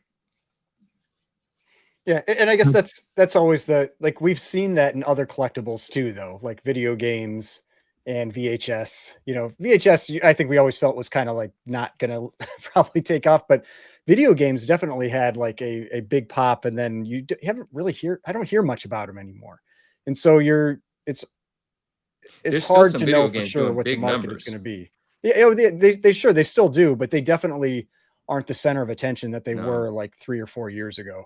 No, the hype push isn't on them like it was when, you know, Wada was first out and the auction houses were having all of this and all of that every week. It's not like that anymore. Yeah. You mentioned VHS. I was just going to say, we're going to get there, Rob. We're going to get there, Rob. Okay. We're going to get there. Yeah, that's going into my next segue. But, you know, one of the things I'm curious about with the video game thing is you guys kind of laid it out, and as it relates to this manga story, like, and correct me if I'm wrong, because I'm not like an expert in manga. I don't know if you guys have a sense of this, or maybe people in the chat can weigh in. But like, is there a collecting culture within the manga space? And I guess what I mean by that is, like, there's kind of a collecting culture like in the video game world, but it wasn't really on like the high end. And so like you can have people come in and be like, oh, I want like the sealed Super Mario game, and like pay crazy numbers for it. And you have a couple like whales that can like make that market happen. But like, I don't know, maybe I'm wrong. It doesn't feel like there's like an entire manga collector fandom. And I wonder if that's going to be like a hindrance from this ever like becoming like a huge vertical within collecting. Like, obviously people will get excited about it. People will get interested in it. Where there's money, there's interest. But I just don't know if it has like the infrastructure to support it in that sense. But I don't know if you guys had thoughts on that. And I guess maybe relating it quickly back to the One Piece cards, like, could you actually see like One Piece fans hopping from that to manga? I kind of just feel like if you're a card person, you're a card person. You don't really transition, even if it's the same IP. I don't know. What do you guys think about those things? I mean, I think if you're a One Piece fan, you're a One Piece fan. So it just kind of depends on how deep you want to go. I guess my push to that is like, yes, the manga is the first appearance of like One Piece. That's like where the thing was created. But there's people that spend money on Spider-Man collectibles that don't have AF-15s because they just don't care about owning comics. Yeah. Yeah. No, I mean, that was actually something I was wondering about too. Like, I don't know what the collector base is like for that. And that's why that's kind of the area where I feel like it's similar to those other ones where they're almost trying to build that collector base. And I mean, I'm not like, I just watch anime. I don't read manga. And so like, even though like I'm a big fan of a lot of that stuff out there in terms of anime, I don't really have any interest in buying graded manga. And so that's why I don't necessarily say like, just because you're a fan of One Piece or whatever, that you're immediately going to go and buy the collectibles that are in that area. Like, you may just be a fan of the anime, you know, and that's about it. So yeah, that's why I do think that it really, you have to see how it plays out. Now, it doesn't necessarily, if you've got the money, it sounds like he has a very extensive collection. Like this probably is a small percentage of his total collection's value. And he's more than willing to take that risk and say like, I'm buying these like top end pieces.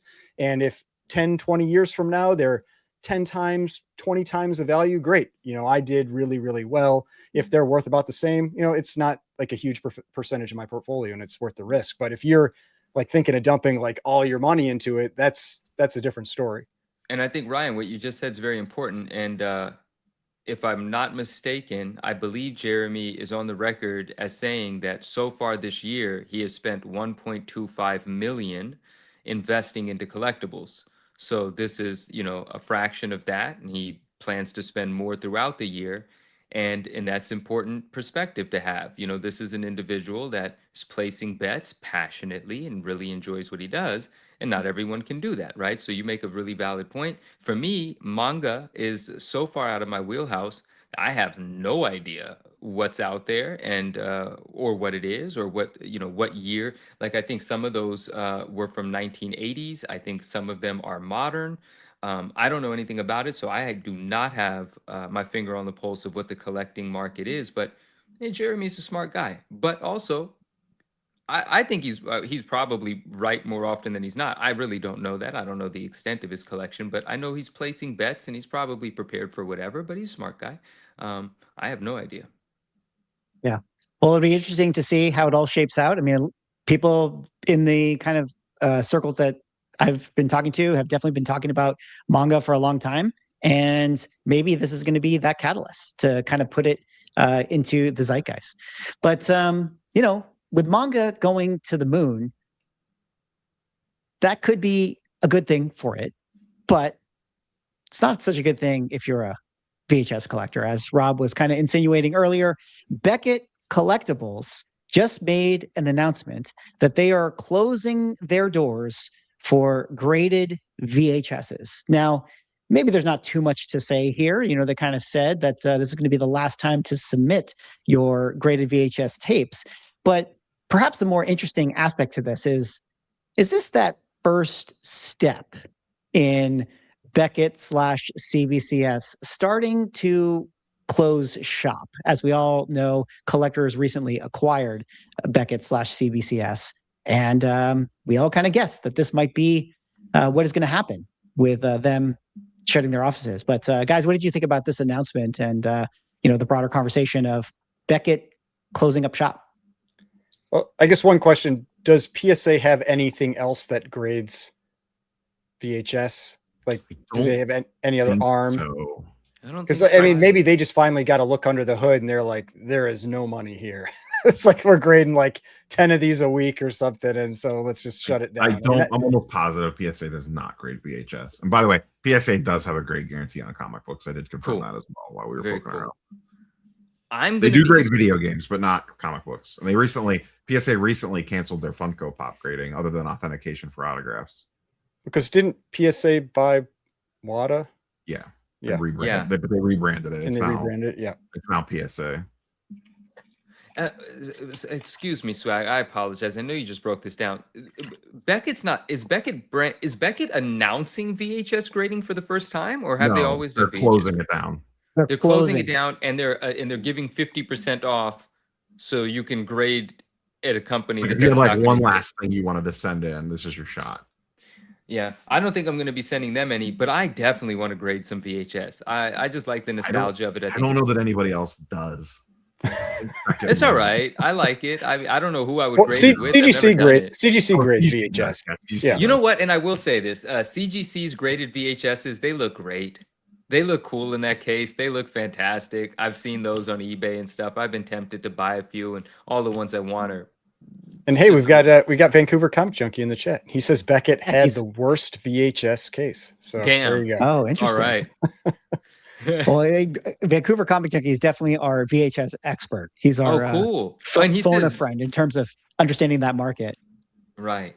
So this sounds like Collectors Universe is basically just ceding that market to CGC. Yeah. Or perhaps, like you said or speculated, I mean, is this just a broader push for PSA to, open up that division? Like maybe they're going to close the doors here and open up their own VHS vertical if they view it as something that, could be successful to them. I think it's really interesting. I do want to point out that the mangas are in a Beckett slab, in case that wasn't actually clarified. Yeah. I do think that the mangas actually look quite nice in this Beckett slab. Agreed. But I do wonder, that could be something where does it get turned over to PSA? Who knows? I think that in case it's not clear, when they did acquire WADA, PSA did turn over WADA to PSA slab. So who knows? We'll have to see. Is Robin pulling our leg here? What is this? It's just like a nostalgia play, like how Toys R Us pops up as pop-up shops. No, there is. I did see a post on social within the last week about like a video store reopening and doing extremely well. I'm happy for whoever did that. That's fantastic. I love the VHS world. I mean, to go back to your original question, Swag, my biggest prediction of the year was that CBCS doesn't exist when Beckett first sold to collectors. So I think we all know where I sit with that one. Now, granted, the manga aren't CBCS; they are Beckett. Yeah. Like it is a different. It's dumb, but like it's like they aren't under the same umbrella. Like they're under the back or under the same naming convention. Like for whatever reason, I wonder if that's just a naming thing, though, because I have to imagine. You would think it would be the people grading the comic books that are also grading that. I wouldn't think that they would have a separate grading team. Beckett's not that big of a company. I don't know, just because for that. Maybe they do. Like CGC has a completely different grading team for magazines and for pulps. At least I'm pretty sure they do. And so, because like I remember when the pulp grading came out, like Matt Nelson did a video where he said they had to they brought in like pulp experts to kind of like teach them the ins and outs of grading on pulps and all of that. And so that's why I feel like it's probably fairly different with manga, especially because it's completely different paper and everything. Like I just, I imagine there's different things you're going to be looking at, and they're much thicker and all of that. Like I feel like it's much more like grading a pulp than grading a comic. But Jeremy's definitely coming on the show, right? We got to talk about his collection. We got to talk to this man. Open invite to Jeremy, soon to be on a future episode of the Ungraded Truth podcast. And maybe we can also get the next person we're going to talk about on the Ungraded Truth podcast, because it seems like he's been on a marketing tour. Kevin O'Leary is wearing his Kobe Bryant and Michael Jordan dual logo man card on the red carpet at the Actor Awards. This, of course, the famous one of one that has Kobe and Jordan's signature on it, that he got in a diamond encrusted chain with also diamonds wrapped around it, much like the Logan Paul card. I feel like this meme on the side, you're cracking up at that in the corner. It's just like the perfect encapsulation of what this felt like. Oh my God. Yes. Guys, what did you make of Kevin O'Leary going on the campaign trail, pulling a Logan Paul here and marketing his card? He's not speaking to us, but this does speak to the fact that there is an audience out there that doesn't have a damn clue what they're doing. And, you know, Kevin's probably going to end up making some money. My question is what would it take for someone to... But I was going to sneeze. Bless you. For like an AF-15 and a 9.8 around their neck or something in a diamond encrusted case. It's just so corny. It's just the corniest shit ever is happening. Comics would never, as a common phrase in our group chat. I hope that carries onto this. Well, you know what's funny? Why cards are so big. This is why cards are so big, though, and comics aren't. Yeah, well, it's true. It's true. You know, it is so corny, but at the same time, like it's totally on brand for Logan Paul to have done it like he did. Whereas this one, like, you could just see, like, just look into Kevin's eyes, like deep in his soul. Like he doesn't buy it himself. Like he doesn't believe it either. And I like Kevin, and this is like this I can't even defend, but Kevin's doing Kevin. I get it. You know, Kevin's a marketer too, and he's a businessman. He doesn't give a shit what the common person thinks. He doesn't care. He's not talking to any of us, you know? But this whole thing about, and it's Tiffany gold and Tiffany diamonds. The fuck you talk about? Tiffany didn't make the gold or the diamonds just because Tiffany produced it. I just hate all of this shit. Like all of this luxury brand stuff, like I hate it all. It all sucks. None of it feels good to me. Tiffany gold, Tiffany diamonds. Get the fuck out of here with this shit. But it's gonna work for the audience that he's talking to. It's gonna work, and so good for Kevin. I'm still a huge Kevin fan. I love it, but it's getting a little too close to home. Like every card's on a chain now, and if it does end up becoming a comic book on a chain, I'm just gonna cringe more. It is what it is, though. I ain't mad. A little rant, but you know, whatever. It's like after the Logan Paul chain thing, there was another person that put their card on a chain, and I kind of made fun of that. And then you see this happen, and you're just like, it's just so dumb. It's just so stupid. But it is so stupid. But like, I don't know, guys. I mean, we had that conversation of like the PSA Superman selling for more. Like, this is the marketing world we're in, and with social media being the vehicle, like, I think it'll really tell us a lot how his card performs, assuming he is trying to sell it. He said he's never going to sell it. Yeah. It's not for sale right now. Which I do not believe. Secure, their new, like, they're building him and Shine and another person are basically building like an index fund around collectibles. And that card is like the face of it. Sure. So, but he is selling something ultimate. He's not selling the card. Like there's selling a reason. Cards as an investment, for high end folks.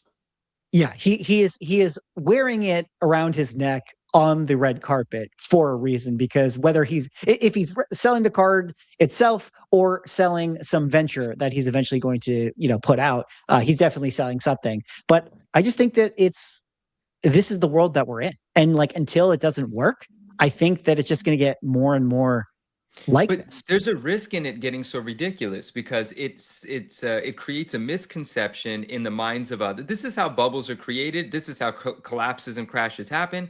When people that aren't really in the collectible world start being influenced and inspired, and then they go out and do dumb shit, and they're not able to make a profit, and then they lose their ass.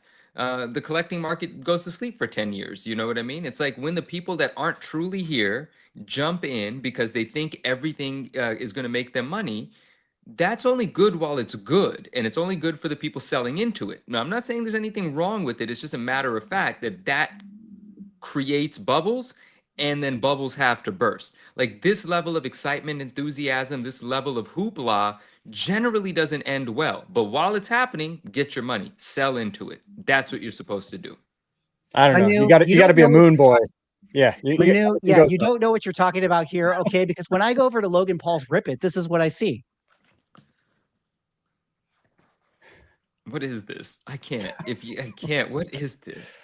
Oh God, I just hated watching that. I hated watching it so much. I never watched it. I can't believe that 5 seconds of silence that I couldn't hear was loud enough for me to never want to watch it ever. Yeah, you could hear it even with the silence. He's fired out. Oh my God! One day I'm gonna figure out how to make the audio work. I'm so glad you didn't figure it out today. I was doing it for the perfect timing. Like I was like, oh, I got this. You were convinced. Transition ready. I'm like, Swag. I want to say we're nearing the end. I know know you have a schedule, but maybe this didn't make it. I want to hope it does. You didn't forget about the update on the McFarlane book, right? Like something that actually is just, Guys, who knew? You think I forget this stuff? We forget stuff sometimes. Sometimes we do. Sometimes we forget. You think that I forget that everyone was mad at Todd McFarlane once upon a time for not signing a book, The Invisible Copy, as we dubbed it, from Al Gon's NJ. Looks like has a happy ending? Question mark. Please tell me he kept the original one. Yeah, that he actually sent it in to Brittany over at CGC and actually got Todd McFarlane to sign it this time. As you guys can see from the bottom of the label, now it does say Todd McFarlane down there. And Todd also added this message at the top, this time for sure. Oh man, that's there worth you guys a have fortune now. That's even better than the Invisible. I want to, I'm so glad we're talking about this. So this is the update. This belongs to Alex. This is Alex's post. Everyone go say what up to Al Gon's NJ on Instagram. He's a good friend. He's a dope collector. You go on his Instagram page, you don't get a glimpse into this man's collection. He is such a strong collector. He's got so much incredible stuff. And he knew that, Swag and I and so many people were like, don't send it back in. It unsigned with the yellow label is its own quirky collectible. Do not send it back in. But, he's a very reasonable man. And he was like, but my intention was to have it signed. But we did, I think, have some effect, some influence. And he, came up with an idea on his own where CGC wanted to fix it, right? CGC reached out to him and wanted to fix this. But Alex said, listen, guys, we'll do this. But is it possible that you can get Todd to make it special? Right? Like acknowledge the fact that something wacky went on here. That would be amazing. And there were no promises made, but CGC came through, Todd came through. And the only thing that I think could have made this more special than it being unsigned, which was quirky and cool, and you could spin a story out of that, is it now being beautifully signed and having that inscription, having that story be cemented into this book. I couldn't be happier for Alex. I think this makes this one of the coolest 313s in the world. And he told me that I can share this, and shout out CGC for taking care of it. Shout out Todd for making it even more special. And I fucking love this thing now. That's cool. How comical would it have been if on this version it came back in 9.6? Oh my gosh, bro. It would have been great. I mean, that's always the fear, right? But I wonder if this didn't even touch the grading floor. What would Todd? Would they're just like 9.8. Do it. Would Todd have had to sign this at like Chick-fil-A, fresh off of like a 12-pack of nuggets, for this not to get a 9.8?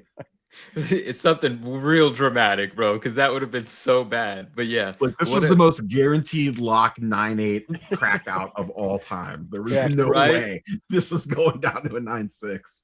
Isn't that cool, guys? We talked about the page that is awesome, though. Yeah, it's cool. It's cool. Shout out Alex. Shout out Todd. Shout out CGC. That's great. Yeah, ghost signature on the label would have been badass if they noted something on like a pedigree almost on the label. That would have been really cool. Yeah. Just for the conversation, I know you guys already established it based on your reaction, but like, do we think that it makes it more valuable that it has this time for sure? Oh yes, 100% compared to the invisible look. Okay. Yeah. Oh yeah, more. Yeah. Compared to it not having an inscription and compared to the invisible, I think this is best case scenario because this kind of ties in the invisible story. The invisible story is now invisible, but it's a part of it still. It's a cut above, I think. Yeah, like the few times that Todd McFarlane adds like some extra flair to a cover. It all like there was the one when it was like the King Spawn, where I think it was like the last one of all the like 500 he signed or whatever, and he added something extra to it. Like those types of things, like they are going to add a lot of value. Even though I mean I don't know, maybe he's never going to sell it. I feel like you would have a hard time selling that book. Like a hard time selling that book. Yeah. Interesting. That feels like a coffin book. Like that's going with me. Your kids are selling that book. Yeah, for sure. Yeah. As soon as Dad's in the ground. Well, either way, it's a really cool thing to see that, we got a happy ending with this one. We started the stream, talking about that grading companies are a scam, but at least, sometimes grading companies and their signatures can, yield positive results. And it kind of leads to another little aspect in terms of a story that I want to talk about which is a lot of scams going on in the comic book market. A lot of success within the modern comic world. We've talked about Dork, we've talked about Narco, we've talked about what are all the books? Nectar, all these crazy modern books that are selling for more than retail. And with the success of a lot of these books and the prices going crazy, we've seen a lot of scams going on, in different spaces. This was a post that I made a video about where somebody had made a fake Absolute Batman 16 that had this Quintana cover on it, which was, if you guys don't know, this was a very, very popular Absolute Batman variant. The original art sold at auction for $100,000. Apparently, some Whatnot seller has been selling this comic and doing a reprint of it and actually forging the Quintana signature on it. And even Dan Quintana himself had shared the fact that, this is not a book that I have signed. This thing is an absolute fake. Don't buy it from these people that are selling it. Brian McClay, shout out to them, Beyond Wednesdays and Industry Comic Show. They talked about some of these scams going on, and Brian is putting together a whole, list of sellers that are doing this stuff. I kind of wanted to just kind of bring that story quickly up and just kind of float it back to you guys. Signed book scams, fake signatures, things of that nature. I mean, is this the one thing that, we want to have grading companies for, I guess? Stay off Whatnot's my advice. I like that advice. Yeah, I don't think any of us really spend much time on Whatnot. I mean, but a lot of people do, though. I mean, so that's the thing. Like we do, I feel like it is important to speak to. A lot of people do spend a lot of time on Whatnot. And I mean, a lot of people get caught up in the hype on it. But I'm one of those people where it's like, I don't care how other people spend their money. Like if other people want to spend their money on a platform and pay more than market value for things, that's fine. But yeah, when it comes to signatures on a platform like that, if it's not coming directly from that artist's Whatnot, like stream, I would be pretty cautious. I'd be really cautious on that kind of thing. Cause there's a ton of fake signatures out there. I think someone did say a comment like that. That is not an easy signature to copy either. No, not at all. In fact, Dan Quintana actually made a post on his Instagram saying that because of this, he's now going to have a very particular custom-made stamp that he's going to stamp in association with his signature, which frankly, I don't really know how that affects like CGC, if they're going to like allow that to like, have an actual stamp on the book, but it was something that he was thinking about, that he wanted to protect his ability to sign books. So I thought that was pretty interesting. There are Todd McFarlane stamped signed books from when he used to own a comic book store in the 90s, and CGC does grade those because they're aware, right? If the awareness is created, then they'll probably just let it fly. That part. Yeah. Well, we're almost at the end of the show, but it wouldn't be a complete show unless we did a absolute Batman going to zero check-in. The users out there, the collectors, are starting to capitulate. This post from this Reddit forum saying Absolute Batman #1 CGC 98 has dropped in price to only $300. Would it drop even more? Ungraded copies are still going for $130 to $150. Ryan, what's going on with Absolute Batman? I mean, there's been a lot of sales in the $300 price point. Tell me about it. I mean, well, 288. Uh-oh. Yeah, there have been quite a few below 200 lately. It's still going down, but it's still going to be worth more in a 9.8 at the end of this year than Dork #1. That is, I still believe in my heart of hearts that is true. Have any popped yet? No, I've only seen. Doesn't look like. So let me kind of, you guys continue on. But yeah, I mean the climb in the census is still happening. It's going to happen. Like once it started that break, like it was going to keep falling, and we don't know where it's going to end. I think it's going to be worth more than $100 when it's done. Yeah. Is it going to be worth more than 200? Maybe. I think when the dust settles, it could fall between that 100 and 200 mark, but we'll see. Yeah. Well, I got some breaking news for you guys and everyone in the Hey, chat. we got it. It's the end of the year, though. I know we got some time. We got some time. Coming hot off the press from CGC's Pop Report, we actually have 2 Dork 199s on the census already. That's like $1 billion. 16 of which retirement 16 book. of which are 9.8s. Look at this 9.8 rate. There's 19 copies that have been sent in. 16 are 9.8. Uh-oh. That's a crazy number. Would Like those 2 two already, 9.9s 9.9? exist before PSA entered the market handing out 10? I haven't had you one pop in on hand. eBay? It's not a cardstock cover, is it? No, it's not. Yeah, I didn't. Yeah, I are didn't there any think on so. eBay Like, yet? that's a surprising number of 9.9s already. Well, I did say, one of the interesting things when I was covering the Dork videos, I made mention to the fact that, this is a book that got hot like immediately. Oh, they're on So- eBay. $2.99 or best offer. Oh, it's a pre-sale. Damn it, I'm an idiot. Sorry. Yeah, the pre-sales. Oh, pre-sales, shmee sale. One thing that I made mention though smacking in the that bin video, bin. There's a real one in hand. $255, 4 bids, 18 hours left. send that in the exciting. private chat. We'll pull it up. Send it in the private chat. All right. One I don't thing know I how to did do say that. about copy paste.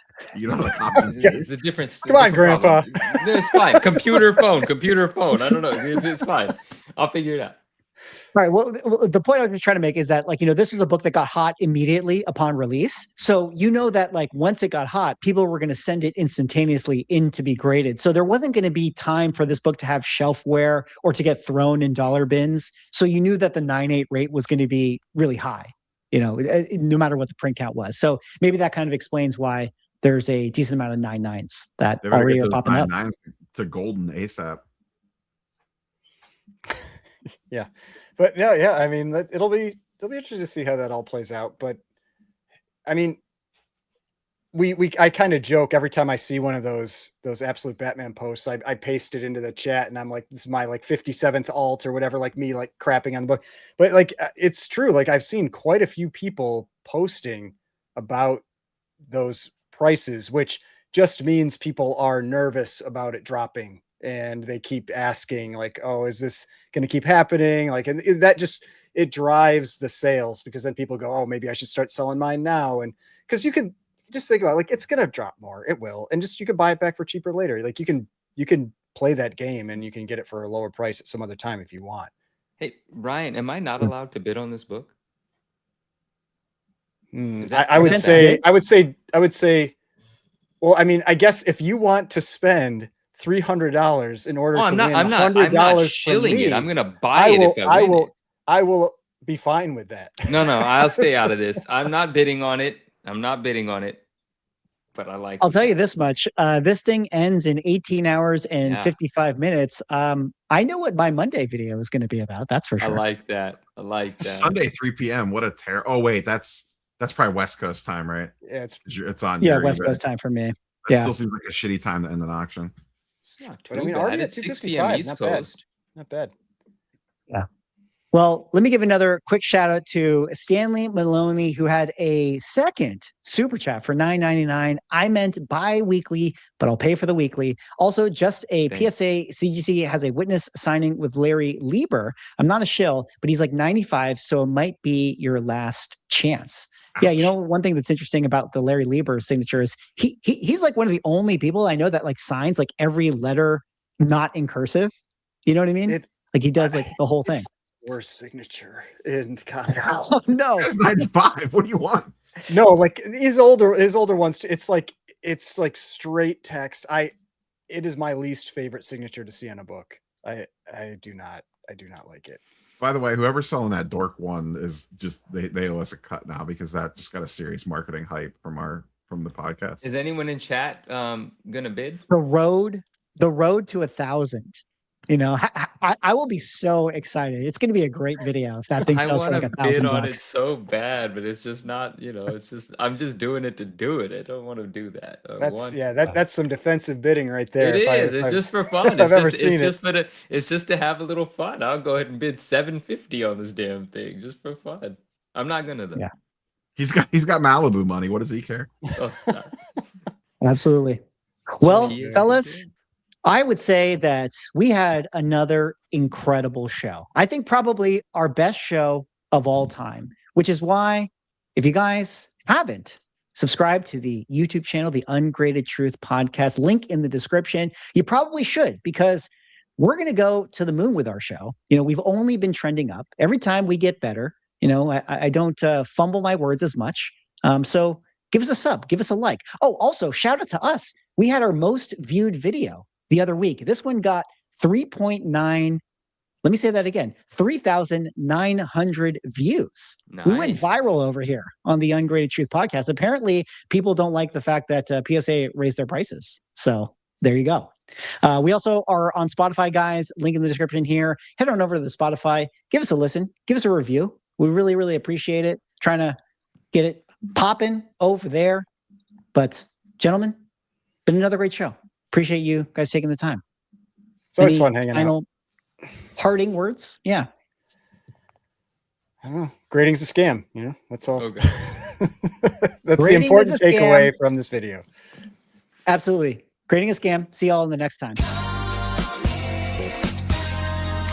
Detective Comics set a record for 1.8 million. Nobody really cares. Who are annoyed that people are asking them questions, is this book banned? That question didn't exist a year ago. Somebody's submitting like 25 vintage books and getting 15 9.9s. We always think, how can it ever get crazier? And then it always does.